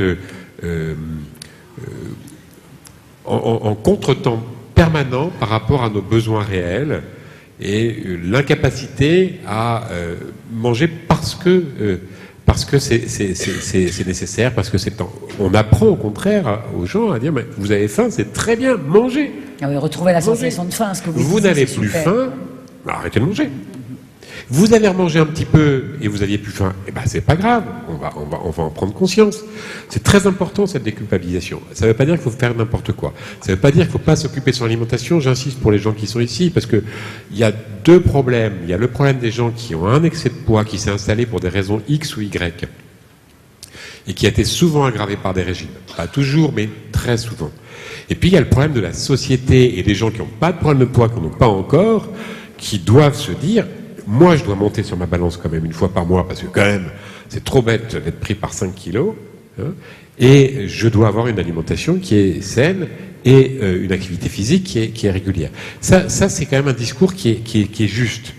Hein. Malheureusement, il a été un petit peu contaminé par le diktat. Les excès, dans ce sens-là. Diktat, oui, sur le dogme du poids. De la minceur. De la minceur. Voire de la maigreur. Bon. Après, il y a tous les autres régimes particuliers dont on ne va pas parler, mais qui peuvent parfois, quand même, flirter un peu avec les problèmes qu'on a décrits. Par exemple, chez les personnes diabétiques, on sait qu'il y a des troubles du comportement alimentaire qui arrivent aussi, parce qu'on a été trop dans le blanc ou noir, tout ou rien. Et donc, on s'en rapproche un petit peu. Merci de votre patience. On voulait développer quand même ça et bien clarifier les choses sur la notion de régime. Alors, Beaucoup de gens qui ne ressentent plus leur sensation de faim sont des gens qui précisément ont été un peu victimes des régimes. Mais il y a aussi des gens qui ont des besoins alimentaires plus importants. Peut-être que vous faites partie, je ne connais pas votre cas, donc il y a des gens qui ont aussi des besoins alimentaires plus importants. Il faut admettre qu'il y a des gens qui ont besoin de manger 5 fois par jour. Et alors ? Est-ce que c'est un problème ? On a trop érigé de normes dans la société en matière d'alimentation. Hein ? Donc peut-être que votre cas est là. Peut-être aussi vous êtes envahi par des problèmes alimentaires qui perturbent votre relation à la nourriture. C'est difficile à dire. Maintenant, retrouver la sensation de faim, c'est aussi l'identifier, parce qu'il y a aussi des gens qui disent j'ai faim, mais en fait ils n'ont pas faim. Ils s'ennuient, ils sont fâchés, ils en ont marre, ils sont énervés, ils sont stressés, mais ils disent j'ai faim. En fait, ils n'ont pas faim. Ils sont simplement en train de s'ennuyer ou sont contrariés. Et donc, en fait, là, il y a eu une erreur diagnostique. Quand vous faites le relevé alimentaire, là, c'est un de vos affaires, là, quand vous faites la petite surveillance alimentaire, on demande aux gens, bah, vous avez mangé, là, pourquoi vous avez mangé ? Oh, je sais pas, c'est parce que je m'ennuyais ou parce que j'étais fâché, énervé, etc. Bon, voilà, donc ça peut être tout ça. Donc, c'est difficile de répondre plus à votre question. alors, Marie-Colette. en fait, on travaille là-dessus, en fait, avec les patients, et toute la problématique, c'est ce que vient de souligner professeur Le Cerf, c'est déjà de distinguer, de savoir l'identifier, parce que théoriquement, la faim, c'est une sensation physiologique qui se situe normalement au niveau de l'estomac. On doit sentir des gargouillis, l'estomac qui tire, une salivation, etc. Donc on ressent physiquement, ça se ressent physiquement la faim. Déjà. Donc, et il faut, tout ça, on réapprend, parce que des fois, tout ce mécanisme-là, on peut le perdre quand on a perdu justement nos repères. Et l'autre souci qu'on vient de souligner, c'est que parfois il y a une confusion, parce que l'émotion aussi provoque des réactions physiologiques et des réactions au niveau du corps. Quand on est anxieux, qu'on est stressé, on peut avoir, il y a certains patients qui disent j'ai une boule dans le ventre, ou je peux avoir l'estomac qui tire. Et parfois il y a des confusions. Les gens disent j'avais faim, mais en fait c'était pas de la faim, c'est de l'anxiété. Et forcément j'ai mangé en pensant avoir faim alors que c'est l'anxiété. Alors là, voilà, c'est pas adapté, parce que si j'ai pas faim, je peux pas normalement sentir le rassasiement. Et si je ressens pas le rassasiement, je peux pas savoir quand est-ce que j'ai mangé finalement suffisamment, c'est-à-dire quand est-ce que je suis satisfaite et que je peux m'arrêter de manger. Oui, donc il y a toute cette problématique, et donc on travaille vraiment, on essaye en fait de faire un travail aussi sur le corps, de se réapproprier le corps, ça m'arrive des fois par exemple en séance de proposer un exercice qui peut être de sauter un repas pour attendre la sensation de faim, pour attendre qu'elle arrive et que je puisse moi l'identifier, comment ça se manifeste chez moi. Parce Parce que là aussi, d'un individu à un autre, il peut y avoir des variations. Comme tout à l'heure, il y a beaucoup de choses qui se situent au niveau de l'estomac, mais il y a des gens qui salivent, il y en a qui salivent pas, il y en a qui peuvent se sentir irritables, d'autres pas. Donc on fait des exercices vraiment où on va expérimenter, tout simplement. Je vais faire l'expérience de vivre un état de faim pour pouvoir reconnaître mes signaux à moi, physiques, de la faim. Pour pouvoir ensuite les distinguer avec les autres signaux que je confonds avec de la faim, qui va me permettre du coup de savoir que là, c'est pas de la faim, c'est une émotion. Et là, je vais aller travailler aussi et aller rechercher quelle est cette émotion, pour que je puisse y répondre de façon aussi adaptée. Comme on disait tout à l'heure, manger, ça peut être adapté comme réponse à une émotion, mais parfois, ça peut ne pas être adapté. D'accord ? Et donc, à ce moment-là, il faut que je fasse autre chose que de manger. Il faut que je puisse identifier quelle est mon émotion. Finalement, c'est quoi ? Qu'est-ce que je ressens là, à ce moment-là ? C'est en effet de l'ennui, parce que l'ennui, on considère ça comme une émotion, hein, l'ennui. Donc si c'est de l'ennui, manger, c'est peut-être pas la réponse adaptée en fait à l'ennui. Peut-être autre chose finalement pour y répondre. Voilà, donc je ne sais pas si ça répond à votre question. Être à l'écoute de son corps pourvu qu'on comprenne ces signaux, voilà. Quoi, en fait. Pour qu'on comprenne bien ces signaux et qu'on puisse du coup bien dissocier. Et je dirais encore une fois, c'est toujours le respect de soi, c'est-à-dire faire le moins d'erreurs possible par rapport à moi-même. Et je mange vraiment pour me faire du bien. Quand j'ai faim, si c'est pas de la faim, si c'est autre chose, je vais apprendre à faire autre chose pour calmer ce qui se passe en moi.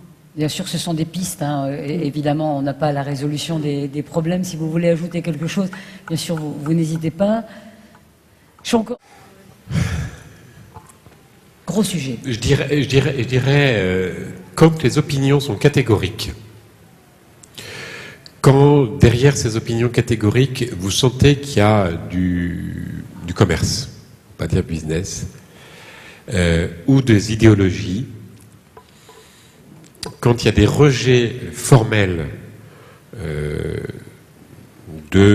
d'aliments ou de groupes d'aliments, c'est suspect. Parce que la vraie vie, la vraie nutrition, c'est pas ça. Donc voilà un peu comment faire le tri. Après, essayer d'avoir peut-être des références avec des bons livres et des bons auteurs, ça existe. Mais c'est pas forcément les noms les plus connus. Bon, en général, on peut considérer que les médecins connaissent les choses. C'est pas toujours vrai. C'est pas toujours les meilleurs experts en matière d'alimentation. Les bons experts sont quand même les scientifiques. Et aujourd'hui, il y a une crise d'identité de tout. Tout est en crise aujourd'hui, on le voit bien. Toutes les professions sont en crise, les instituteurs, etc., les médecins, etc., les scientifiques aussi. En général, la plupart des scientifiques ont des discours qui sont relativement proches, même s'il peut y avoir des sensibilités différentes, parce que la nutrition est à la fois une science exacte et c'est aussi une science humaine, donc elle est aussi individuelle. Et la nutrition est une science qui évolue. Et donc ce qui était vrai peut être faux. Et pourquoi j'ai dit qu'il ne fallait pas être trop catégorique, et les opinions trop catégoriques ne sont pas bonnes, c'est parce que ce qu'on dit de façon trop catégorique sera peut-être en partie démenti dans quelques années. Donc moi, en prenant un peu de bouteille, je finis par être de moins en moins catégorique, de plus en plus dans la nuance. Voilà. Donc quand on vous dit le lait c'est pas bon, le beurre c'est pas bon, la viande c'est pas bon, les fruits et légumes sont empoisonnés, le pain complet c'est bon ou c'est pas bon, le pain blanc c'est bon, c'est pas bon, d'emblée vous mettez ça presque à la poubelle. Et on fait quoi alors ? Qu'est-ce qu'on mange ? Ben justement, on se pose plus de questions. On mange de tout, et puis c'est tout. C'est terminé. C'est terminé. Sauf cas particuliers, si vous voulez. Mais même dans les cas particuliers, il y a des gens qui... Il y a des gens qui s'inventent des problèmes. Il y a des gens qui inventent des problèmes aux autres aussi. Mais oui. On vous fait des tests de groupe sanguin, de je sais pas quoi, pour faire des régimes. Mais c'est invraisemblable. Et très souvent... ça va aboutir à des prescriptions, et méfiez-vous, dès lors qu'il y a des prescriptions de compléments, de régimes, d'analyses, de trucs, et que c'est payant. Bon, voilà. Bon. Quelques pistes. C'est difficile. Enfin, je pense que le côté catégorique doit vous mettre la puce à l'oreille. Les bons scientifiques, les bons nutritionnistes sont des gens qui sont plutôt dans la nuance, dans la modération, dans la modestie. Si on vous annonce des merveilles, les vraies merveilles ne sont pas là, croyez-moi. On va revenir vers vous dans quelques instants. Je vais vous poser des questions qui ont été justement déposées lors des inscriptions. Peut-on mesurer l'impact des additifs chimiques? Alors ça va aussi vous intéresser, Michel, puisque vous allez faire les courses avec ceux qui vous suivent. L'impact des additifs chimiques artificiels sur les problèmes de poids. Alors, un peu le médecin, voilà. C'est une question qui a été posée. Est-ce que quelqu'un peut répondre à ça? Parce que peut-être que la personne est dans la salle, en tout cas... C'est compliqué, si vous voulez, parce que le mot additif artificiel, on ne sait pas très bien ce que ça veut dire. S'il s'agit des édulcorants, les édulcorants sont des additifs, le plus souvent artificiels, même stevia n'est pas une molécule tout à fait naturelle, c'est une molécule chimique dérivée d'un produit naturel. Aujourd'hui, les études s'accordent pour dire que ces édulcorants n'ont pas d'effet négatif sur le poids dès lors qu'ils s'inscrivent dans une alimentation qui est adéquate. Il y a eu une étude récemment qui a dit l'inverse, mais cette étude était un peu critiquable. Donc on va rester dans le raisonnable. Dans ce raisonnable. Faut pas voir le poison partout, sinon on arrête de manger, on arrête de vivre et puis c'est terminé. Donc voilà, les édulcorants peuvent être utiles, ils ne sont pas du tout indispensables, ils peuvent être utiles, a priori ils ne sont pas nuisibles. Les études le montrent. Après, il y a quand même des additifs inutiles. Bon, ça c'est sûr, les colorants, souvent ça sert à rien, mais les gens les veulent. Bon, voilà, les gens les veulent, donc les industriels les mettent parce que les gens les veulent. Et quand on leur vend du saumon qui est blanc, ils disent c'est pas bon, et puis ils vendent que le saumon qui est rose. Donc les marchands mettent des additifs roses parce que les gens veulent du saumon qui est rose, même si naturellement il n'est pas forcément rose. Dans les contaminants maintenant, qui ne sont plus des additifs, parce qu'il y a deux sortes de molécules, si vous voulez, il y a ce qu'on a rajouté pour des raisons qui peuvent être tout à fait utiles. Par exemple, des conservateurs sont très utiles. Si vous voulez avoir, hier je discutais encore sur les nitrites, les nitrites sont là pour empêcher la salmonellose. Donc c'est quand même utile. Ils sont là pour empêcher le botulisme. C'est quand même utile. Alors, si vous voulez de la salmonellose ou du botulisme, vous le dites. Et on peut supprimer les nitrites, le sel, etc. Donc, il ne faut pas tout mettre dans le même sac. Hein. Après, il y a des contaminants. Alors, il y a les contaminants qu'on ne voudrait pas avoir, mais qu'on met quand même. Par exemple, si vous faites griller tous les jours votre viande au barbecue, vous avez des contaminants que vous avez rajoutés par le mode de cuisson que vous avez utilisé volontairement. Vous ne savez pas que c'est des contaminants. Inconsciemment, en tout cas. Mais... Inconsciemment. Là, on pourrait franchement faire des grosses améliorations. Franchement. Mais ça dépend de celui qui prépare à manger. Et en général, les gens sont plus enclins à dire ce qu'on m'a mis dans mon assiette, c'est pas bon, mais ce que moi je mets dans mon assiette, ça va. C'est souvent comme ça. Hein. Moi, quand je cuisine au barbecue, c'est pas grave. Mais le marchand qui a mis un additif, très mauvais. Et puis après, il y a les contaminants involontaires et qui sont présents. Et c'est tout le problème des perturbateurs endocriniens. Ça, c'est des molécules dont on ne savait pas qu'elles avaient des effets, qui sont là parce que c'est des plastiques, des machins, des trucs, etc. Il y a peut-être des effets. Perturbateurs endocriniens, ça veut dire alors, que ça par peut exemple, le faire bisphénol grossir, A. donc, par exemple. Il est possible que ça puisse jouer un rôle. Il est possible que ça puisse jouer un rôle. Voilà, c'est possible. Mais voilà, c'est un peu compliqué. Et la recherche avance pour dire, attendez, franchement, ça serait bien qu'on n'ait plus de bisphénol A. Ceci étant, on va le remplacer par autre chose qui est peut-être pas forcément toujours mieux. Les scientifiques, dans leur ensemble, c'est-à-dire 99%, sont des gens sérieux, pas corrompus, et qui sont juste payés de leur salaire et qui sont pas des gens pourris. Voilà. Donc, ils font en général bien leur travail. Et les industriels font plutôt bien leur travail. Plutôt. Michel Dubus, quand vous faites les courses justement avec l'association Resto, je vous pose une autre question parce qu'elle a été déposée aussi. Comment on se repère? Il paraît qu'il y a des fournisseurs qui mettent des smileys, qui mettent des couleurs pour qu'on se repère justement dans ces indicateurs par rapport aux calories. Est-ce que c'est quelque chose que vous constatez en magasin? Et qu'est-ce que vous en pensez? La question dit, est-ce que ça serait pas plus simple d'avertir le consommateur de façon plus compréhensible? Alors, Votre avis?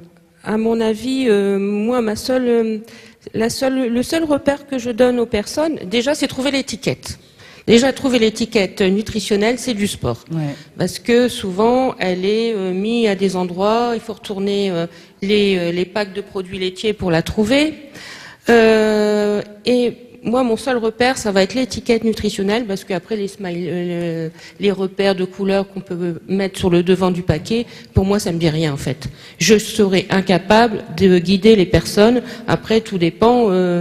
Moi, mon seul repère, ça va être de regarder les lipides, en fait. Qu'est-ce qu'il y a dedans ? Je regarde l'étiquette nutritionnelle. On essaie déjà de la trouver. Qu'est-ce qu'on va regarder sur l'étiquette nutritionnelle ? Alors, on est toujours dans l'obésité, hein. Je précise bien. Hein. Et donc, on va regarder, on va pas regarder les calories, on va pas regarder les glucides, les protéines, on va regarder les lipides. Parce que, en fait, si on regarde tout, eh ben, on n'achète rien. Parce que c'est compliqué de s'y retrouver. Si on regarde les glucides et les lipides, c'est pas possible. On mange plus. Non, on va rien trouver qui nous convient. Et moi, mon rôle, en fait, c'est vraiment d'offrir une large palette d'aliments aux personnes, puisque le plaisir, c'est de manger varié. Donc, il faut qu'on trouve beaucoup de produits qui pourraient leur convenir. Enfin, tout au moins qu'elles aient un repère pour les comparer entre eux. Et donc, on regarde les lipides. Et donc, pour chaque type de produit, je donne un repère. Un repère, ça veut dire que, par exemple, de 0 à autant de grammes de lipides, c'est un produit peu gras. Au-dessus, ce sera considéré comme un produit gras. Je ne dis pas que je ne pourrais pas l'acheter, mais au moins, je l'achèterai en toute connaissance de cause et ça me permet de comparer les produits entre eux. Hein. Et donc, souvent, pour un même type de produit, et je peux vous donner un exemple, par exemple, d'île flottante, une île flottante, 3 marques différentes ou sous-marques différentes, vous passez du simple à 4 fois plus de graisse pour un même type de produit. Pour un produit laitier type yaourt nature, vous pouvez aller du simple à 10 fois plus de graisse. Sans appellation allégée, par exemple. Les allégés, de toute façon, on va pas dans le rayon des allégés à resto. Okay. On va dans le rayon tout à fait standard, parce que allégé, 0%, on retourne en restriction, forcément. Allégé, il faut savoir que ça veut pas dire 100, ça veut dire qu'il y en a moins, mais quelquefois il y en a encore de trop. Hein, faut le savoir. 0%, on se retrouve dans le rayon des 0%. Les produits ne sont pas forcément goûteux. Ce sont souvent des produits plus chers.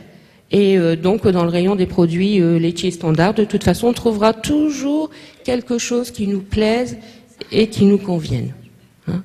Et puis après, si on veut prendre un produit laitier gras, on le consommera en toute connaissance de cause. Ce sera un aliment plaisir. Voilà, chez nous, il n'y a aucun aliment interdit. Tous les aliments ont leur place dans l'alimentation.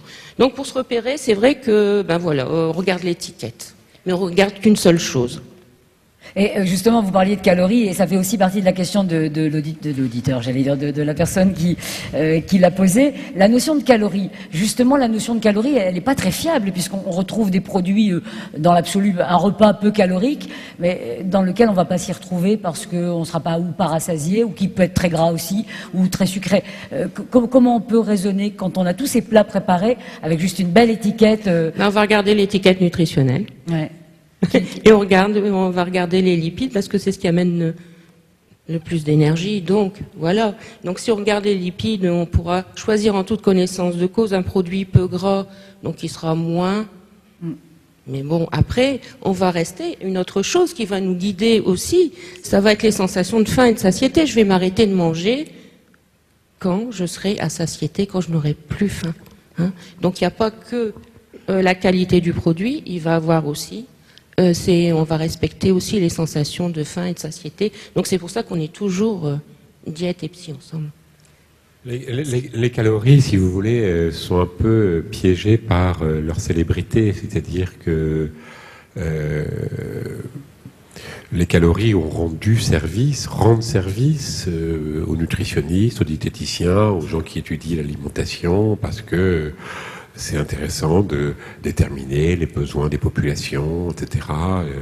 C'est utile. Maintenant, au niveau de l'individu, ça aboutit plutôt à rentrer dans ces cercles vicieux qu'on a un peu décriés depuis tout à l'heure.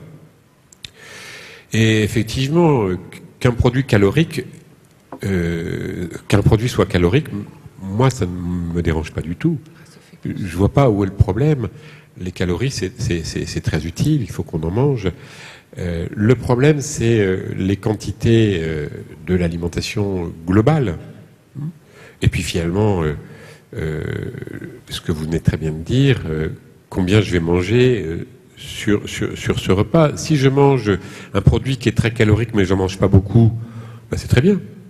Si je mange un repas qui est un peu plus calorique et que ce soir je reprends un repas qui est un peu moins calorique, ben c'est très bien. Tout va bien. Tout va bien. Cette angoisse alimentaire a été un peu entretenue aussi par l'histoire des calories. Alors, bien sûr, qu'il y ait un étiquetage nutritionnel, s'il n'existait pas, on râlerait. Hein, puisque en France, on râle tout le temps. Hein, donc c'est le sport national, on râle parce qu'il y a des étiquettes qu'on ne sait pas lire, on râle parce qu'il n'y a pas d'étiquette. Et donc, enfin, on râle tout le temps, quoi. Donc, bon, il y en a. Hein. C'est bien qu'il y ait des étiquettes. Mais c'est pas forcément fait pour guider notre choix alimentaire. C'est juste une information. C'est tout. C'est bien. Mais si c'est pour guider nos choix alimentaires, les choix alimentaires sont dictés par ce qu'on vient d'expliquer.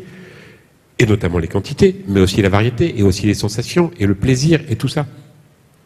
C'est vrai qu'on a beaucoup parlé de calories à une certaine période où justement quand on parle de régime, de calories et d'indice de masse corporelle. C'était vraiment la base de calcul. Ça continue. C'est parce que ici on est en avance dans le Nord et on a des réunions qui sont modernes. Mais regardez les offres qui sont faites, ça continue.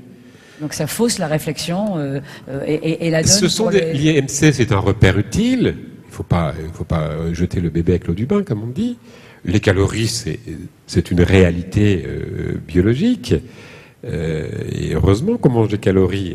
Si on ne mangeait pas des calories, ça n'irait pas. Et essayez de faire une journée où vous ne mangez pas de calories. Vous allez être bien. Hein, voilà, donc c'est très bien les calories. Le problème, c'est l'usage qu'on en a fait. Pourquoi on n'est pas tous égaux? Pourquoi certains Parce disent... Parce qu'on est inégaux, c'est très bien. Oui. Mais certains disent, je mange... Mais c'est très bien qu'on soit inégaux. Oui, parce que nous sommes différents. D'accord. L'inégalité est une chance pour nos sociétés. Imaginez qu'on soit tous des clones. Mais ce que je veux dire, c'est que pour certains, c'est plus difficile que pour d'autres. Mais tout est plus difficile pour certaines personnes. Des personnes qui voient clair, des gens qui voient bien moins clair, des gens qui sont manuels, d'autres qui sont intellectuels, il y a des gens qui sont grands, d'autres qui sont petits, il y a des gens qui sont plus gros, d'autres qui sont moins gros. C'est plus confortable quand on est plus gros. Il faut arrêter de vouloir que les gens soient identiques. Identiques. On est différents. C'est très important, la différence. Il faut accepter la différence. Il faut s'aimer différent. Il ne faut pas se comparer. Il faut arrêter de se comparer. Les gens sont malheureux parce qu'ils se comparent. Tout le temps. Bien sûr. Le début du malheur, c'est la comparaison. La jalousie est la chose qui rend le plus malheureux qui soit. C'est une évidence. Il ne faut pas se comparer. On est inégaux. Et d'ailleurs, sur le fronton de nos édifices municipaux, il ne faudrait pas marquer égalité, il faudrait marquer équité. Liberté, équité, fraternité. Équité, ça veut dire quoi? Donner les mêmes chances. Mais égalité, ça n'a pas de sens. On est différents. Ça n'a pas de sens. Le médecin, par essence, il voit que les gens sont différents. Alors, bien sûr, toute différence est difficile à accepter. Les gens nous disent toujours, oui, moi, tout me profite. Ben oui, moi, il n'y a rien qui me profite. Voilà, bon, et alors? Vous voyez? Donc, je pense que notre nature humaine est faite de différences. Et elle est depuis toujours. Vouloir gommer les égalités, ça n'a pas de sens. Je crois qu'on perd notre âme.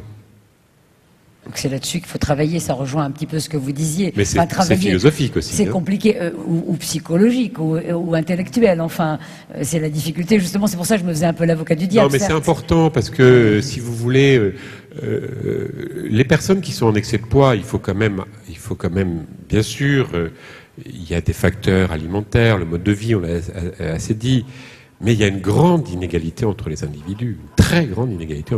Il n'y a que les gens qui se sont jamais occupés de personnes en surpoids qui disent le contraire. Hein, ou alors, bon, on est aveugle. Il y a des facteurs génétiques considérables. Hein. Ceci étant, au niveau de la société, pourquoi l'obésité évolue, c'est parce que l'environnement évolue. Mais à environnement égal, que je qualifierais d'obésogène, il y a des gens qui ne grossissent pas. Et il y a des gens qui grossissent plus. C'est comme ça. C'est comme ça. C'était ça ma question de départ. Mais j'aime bien votre question, parce qu'elle est super. Avez-vous des questions, justement, puisqu'il aime les questions? Ses propres mécanismes de faim. Et pour pouvoir aussi, comme on dit tout à l'heure, travailler ce qu'on appelle l'autorégulation. Et reconnaître ce qu'on appelle une faim moyenne. Parce que je suis d'accord avec vous, si j'attends d'avoir super faim, là ça va plus. Parce que là, quand on a une faim trop forte, là je n'ai qu'une envie, c'est de calmer cette sensation qui à la base est désagréable quand même. Hein. La sensation de faim, c'est pas une sensation du tout agréable. Donc si elle est trop forte, là, du coup, je maîtrise plus rien non plus. Et je suis d'accord avec vous, je vais avaler. Pas pendant 20 minutes, hein, parce que ça se calme bien avant. Mais je vais avaler très très vite. Et du coup, je vais avaler une grosse quantité et je risque après d'avoir mal à l'estomac. Parce que j'ai trop mangé. Pas en 20 minutes, mais parce que justement, j'étais dans une trop grosse faim. Et toute la difficulté, là aussi, encore une fois, ça prend plusieurs séances. On fait pas ça en une séance. Déjà de savoir les identifier, ses propres sensations de faim, de savoir justement réguler, de savoir où se situe ce qu'on appelle la faim moyenne, qui est la faim, on va dire, idéale pour apprécier son repas, parce que là aussi il y a un autre exercice qui est très intéressant que je fais avec mes patients, pour montrer aussi l'intérêt de manger quand on a faim. L'objectif, c'est pas de manger à chaque fois que j'ai faim, parce qu'en effet, si je suis invitée chez ma copine et que j'ai pas faim, je vais pas commencer à la regarder manger et moi ne rien manger. Je suis d'accord avec vous. Il faut aussi que je prenne en compte cet aspect de convivialité. Donc, je peux de temps en temps, en effet, manger quand j'ai pas faim, mais théoriquement, le soir, je m'écoute, j'ai pas très faim, je vais peut-être manger naturellement moins parce que j'ai pas très faim, et pas parce que j'essaye de compenser. C'est pas la même chose. Je suis pas dans ma tête en train de me dire j'ai mangé ce midi, donc ce soir je mange moins. Non, c'est je m'écoute. J'ai pas très faim parce que forcément ce midi j'ai bien mangé et qu'en plus j'avais pas faim quand je suis allée au resto avec ma copine et que forcément j'ai pas pu sentir les sensations de rassasiement. Un autre intérêt aussi de travailler sur les mécanismes de faim, c'est qu'on montre que quand on a faim, le plaisir est décuplé par la faim. Par la sensation de faim. Encore une fois, je parle de la faim moyenne, hein, pas quand je suis affamée que j'ai les crocs. Hein. Là, de toute façon, je choisis pas ce que je mange quand j'ai les crocs, hein, j'avale. Donc je m'en fous si c'est bon ou pas bon. Par contre, quand on a faim, si je prends le temps de choisir quelque chose qui me plaît, ça augmente le plaisir. En fait, donc il y a ça aussi qui est intéressant, travailler dans le mécanisme sur ces sensations de faim. Pouvoir aussi associer. Quand on parlait tout à l'heure de l'aliment plaisir, du moment, je peux m'accorder un petit plaisir. L'individu, l'être humain est fait de plaisir et de plaisir aussi alimentaire. C'est pas parce que je fais attention à mon poids que j'ai plus le droit de m'accorder de plaisir alimentaire. Mais si je vais me faire un plaisir et que je vais peut-être me manger une grosse religieuse à la crème, ben je vais peut-être finalement choisir le moment pour que ce plaisir soit pleinement vécu et que du coup finalement je sois satisfaite d'une religieuse et que je ne sois pas obligée d'en manger 3-4 pour vraiment satisfaire ce plaisir. Ou peut-être je serais même agréablement surprise de me rendre compte que finalement ma religieuse, je ne vais même pas la terminer. Parce qu'à un moment donné, c'est pareil, on a aussi un mécanisme de satisfaction en fait, du plaisir qui fait que je n'ai pas forcément envie d'en rajouter. Ou je perçois que si je rajoute une bouchée de cet aliment-là, j'arrive en fait à perdre la sensation de plaisir. Voilà, donc c'est un travail qui se fait, je ne sais pas si ça répond à votre question, mais l'idée c'est bien comprendre que c'est un travail qui se fait vraiment étape par étape et on va aller chercher des sensations, on va expérimenter, on fait vraiment des petits exercices pour expérimenter, pour après vous permettre, un petit peu comme le disait tout à l'heure Michel sur les étiquettes, après je choisis en fonction de mon contexte, de ce que j'ai envie de vivre aujourd'hui. Aujourd'hui j'ai envie de passer une bonne soirée au resto avec les copains. Ben oui, si j'ai pas faim au moment où le serveur il arrive avec son plat, tant pis, je vais manger, je vais passer une bonne soirée. C'est pas grave. Voilà, je pense que si ça... pour répondre encore, enfin c'est parfait hein, à votre question, la difficulté que vous exprimez, c'est si j'écoute ma faim, je vais être en décalage par rapport aux autres. En fait, il faut bien comprendre ce que Mme Ferrer vous dit, c'est-à-dire qu'il y a toute une période d'apprentissage pour dompter un petit peu, ou plutôt apprivoiser, ça serait mieux que dompter, apprivoiser votre corps, ressentir les choses, réexpérimenter ce qui est normalement naturel et spontané et que auquel personne ne fait tellement attention. Hein. Donc il y a cette phase-là. Et là, pendant cette phase-là, vous serez peut-être un petit peu de temps en temps en difficulté parce que vous serez en décalage par rapport aux autres. Mais bon, bah, tant pis. Hein. Et puis après, nos rythmes sociaux sont là parce qu'ils nous aident justement à avoir des repères. Hein. Et ils ne sont pas là contre nous. Mais comme nos rythmes sociaux sont aussi en harmonie avec nos rythmes biologiques, il finit par plus y avoir de questionnement, si vous voulez. C'est-à-dire que parce que nous mangeons à une heure précise, nous ajustons les prises alimentaires du repas précédent, de sorte qu'on arrive à table sans avoir tellement faim, pour pas être trop affamé, parce que quand on est trop affamé, ça va pas, mais on a juste un peu faim. Ça finit par se recaler. C'est-à-dire que, au bout du compte, vous allez calibrer sans vous en rendre compte le repas du petit déjeuner pour avoir juste faim comme il faut le midi, le repas du midi pour avoir juste faim comme il faut le soir, et si ça cale pas bien, vous ferez un goûter, et votre goûter vous permettra juste de caler. Mais vous serez passé par la phase de réapprentissage. Parce qu'après, on n'y fait plus tellement attention, ça marche tout seul. C'est comme respirer, on n'y pense pas. Et pourtant, ça marche tout seul, mais pour l'alimentation, c'est pareil. Le problème, c'est qu'on a perdu un peu le sens à cause on l'a dit. On va travailler ça avec le patient. C'est-à-dire, je ne suis pas aussi directive. On regarde avec la personne, qu'est-ce qu'elle pourrait faire, qu'est-ce qui lui plairait en fait de faire, elle, qu'est-ce qui lui permettrait finalement de gérer son ennui ou de gérer son stress, parce que ça arrive souvent aussi par rapport au stress. Et si vous regardez bien, chacun on a notre façon de gérer notre stress. Il y en a qui fument, il y en a qui boivent, il y en a qui mangent, il y en a qui vont faire du sport. C'est aussi une façon de gérer son stress.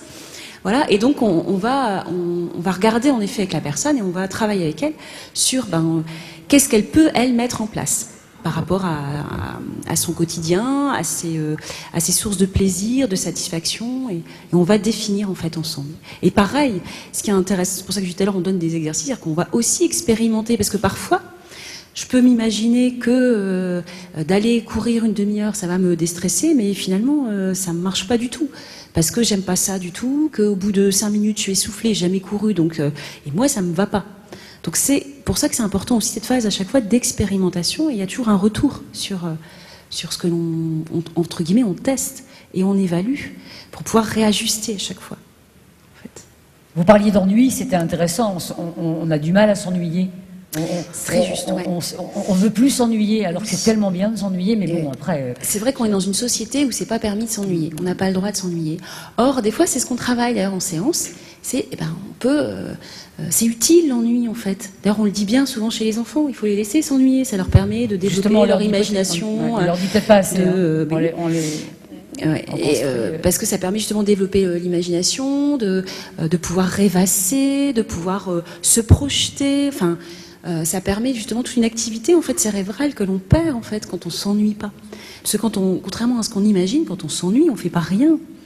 Il y a plein de choses qui se passent à la fois dans la tête, mais également dans le corps. Donc parfois on travaille ça aussi, c'est de se permettre entre guillemets finalement de m'ennuyer. Allez, j'ai le droit de m'ennuyer. Allez, pendant un quart d'heure, je m'installe, puis je fais rien, je m'ennuie, et je regarde ce qui se passe. Et parfois, ça peut être agréable, finalement, parce que ça me permet, de repenser à la soirée d'hier soir où j'ai passé un bon moment. Au restaurant. Exactement, tout à fait. Où j'ai pris plaisir à manger. C'était un très bon restaurant. Et du coup, le simple fait d'évoquer un souvenir, ça amène des émotions positives. Et du coup, je me sens bien. Enfin, j'ai pas besoin d'aller manger quelque chose. Vous avez parlé des enfants, c'est peut-être intéressant aussi qu'on parle un peu des enfants. Je ne veux pas parler de l'obésité ou du poids des enfants, mais du message qu'on leur passe aujourd'hui à nos enfants dans notre façon de vivre et d'aborder ce genre de choses pour qu'ils puissent se construire autrement, peut-être aussi que nous, avec nos dictates et avec nos contraintes et nos obligations. Vous, peut-être, dans les familles que vous rencontrez, il y a des messages qui passent aussi chez les enfants. Alors bien sûr, comme on prend en charge des mamans, forcément ça a une répercussion sur le comportement de la famille. C'est vrai que souvent il y a des messages des parents vers les enfants, termine ton assiette, voilà. Donc c'est vrai que du coup en sortant des 12 séances de resto, les familles ont compris c'était pas la peine d'obliger les enfants à terminer leur assiette s'ils n'avaient plus faim. Donc parce que tout ça c'est aussi une question de culture. Oui, tout à fait. Hein, donc voilà. Et après, c'est vrai qu'il y a des petites choses comme, par exemple, les sorties d'école. À la sortie d'école, les mamans, elles se sentent obligées de ramener toujours le biscuit à la mode à leurs enfants qui mangent sur la route du retour, alors qu'ils pourraient très bien peut-être manger ce biscuit, le déguster et le savourer tranquillement à la table de la cuisine. Hein. Donc c'est vrai qu'on essaie de faire passer des messages, des petits messages, hein, mais je pense que ça porte ses fruits. Et donc voilà, on part. C'est joli, ça porte ses fruits. Ça porte ses fruits, oui. Ah oui, ça me fait penser justement à Justement, ça me fait penser à une histoire. C'est une maman qui me racontait que, il y a le message, vous savez, manger 5 fruits et légumes par jour. Et elle me disait que son fils, en fait, il voulait pas aller se coucher tant qu'il n'avait pas mangé son 5e fruit ou son 5e légume. Donc, il y a plein de carottes avant d'aller se coucher. Oui, voilà. Non, mais c'est vrai que tous ces messages qui passent à longueur de journée, les enfants, ils les entendent aussi, et quelquefois, voilà, ça fait ce genre de réaction. Il faut décrypter, quoi. C'est pas négatif, hein, je le suppose, docteur Le Cerf, mais il faut décrypter tout ça. C'est pas une obligation. Oui, c'est pas facile de circuler dans tous les messages dont on a parlé tout à l'heure. Pour les enfants, moi je dirais une seule chose, c'est que pour les parents, leur responsabilité, c'est non pas de faire ce que les enfants veulent, mais ce qui est bon pour eux. Et ce que les enfants veulent, c'est pas forcément ce qui est bon pour eux. Donc, moi, je demande aux parents de ne plus demander aux enfants ce qu'ils veulent manger. Ne dites qu'une seule chose, à table, on mange. Et puis ça suffit. C'est déjà bien suffisant. À table, on mange. Et on mange quoi? On mange ce qu'il y a. Et puis c'est tout. C'est terminé. Je crois qu'il faut arrêter de vouloir à tout prix demander aux enfants d'être des petits adultes et de décider. Ils décident rien, ils sont les enfants, et puis ils mangent avec les parents. Les empêcher aussi de faire les courses, de mettre dans le caddie aussi tout ce qui est... Parce que on voit ça aussi quand on fait les courses au supermarché, on voit les enfants qui mettent dans le caddie directement sans rien demander. De l'apprentissage, justement. Alors la gym aussi pour les petits, hein. Alors la gym, vous la proposez aussi, vous, à la GV? Bien sûr, on propose aussi des séances pour les enfants, les tout petits. Alors on démarre avec le parent, ce qu'on appelle la gym câline. Donc la pratique avec l'adulte et le tout petit. Ensuite les cours pour la petite enfance. Alors bien sûr avec plein d'éducatifs et les cours enfants et adolescents. Alors c'est important de leur apprendre aussi les bienfaits de l'activité physique en dehors de l'école. Alors avec tous les rythmes périscolaires là que l'on va avoir à partir de 2013 et voire septembre 2014, bien entendu que là toutes les fédérations qui œuvrent pour les enfants vont pouvoir trouver leur place et proposer justement périscolaire de l'activité physique pour ces jeunes et voilà, leur faire comprendre que c'est important parce que je crois que plus tôt on passe le message qu'il faut bouger, bien bouger, eh bien ça va après, ça va pérenniser dans leur vie d'adulte. Ça me semble très très important. Moi je ne peux que vous encourager, vous adultes, encourager vos enfants, vos jeunes à pratiquer plutôt en club, dans un premier temps, parce que je crois que plus on va dans un club, plus on rencontre les autres, la convivialité, etc. est très importante, et pour après, justement, pouvoir pratiquer en autonomie. Donc, pratiquer en club et en autonomie, soyez heureux. Moi, je vais pratiquer tout de suite ma non-sédentarité, comme vous nous avez appris tout à l'heure. Pour vous remercier tous les quatre, docteur Jean-Michel Le Cerf, Michel Dubus, Françoise Jouff et Marie-Colette Ferreira. On peut vous retrouver dans le cadre des associations que vous accompagnez donc en sortant. Docteur Jean-Michel Le Cerf, ce livre, À chacun son vrai poids, la santé avant tout, c'était vraiment la thématique de la soirée. Il sera disponible aussi à la sortie. Et ça, ce sont des recettes. Hein. Envie de santé dans l'assiette, ce sont des recettes. Je dis pas de bêtises, voilà. Si vous avez envie de faire la cuisine, c'est pareil, les livres sont disponibles à la sortie. Merci vraiment à tous les quatre, merci à vous. Remplissez les petites fiches dont on aura besoin pour que ça soit encore mieux la fois prochaine. Passez une bonne soirée et bon appétit bien sûr si vous n'avez pas encore mangé. Allez-y. Au profit d'un Pasteur. Allez-y, allez-y. Le livre, la santé, celui-ci, Envie de santé, est au profit de l'Institut Pasteur, c'est bien que vous le sachiez. Hein. Et vous le trouvez donc en sortant. Bonne soirée à tous.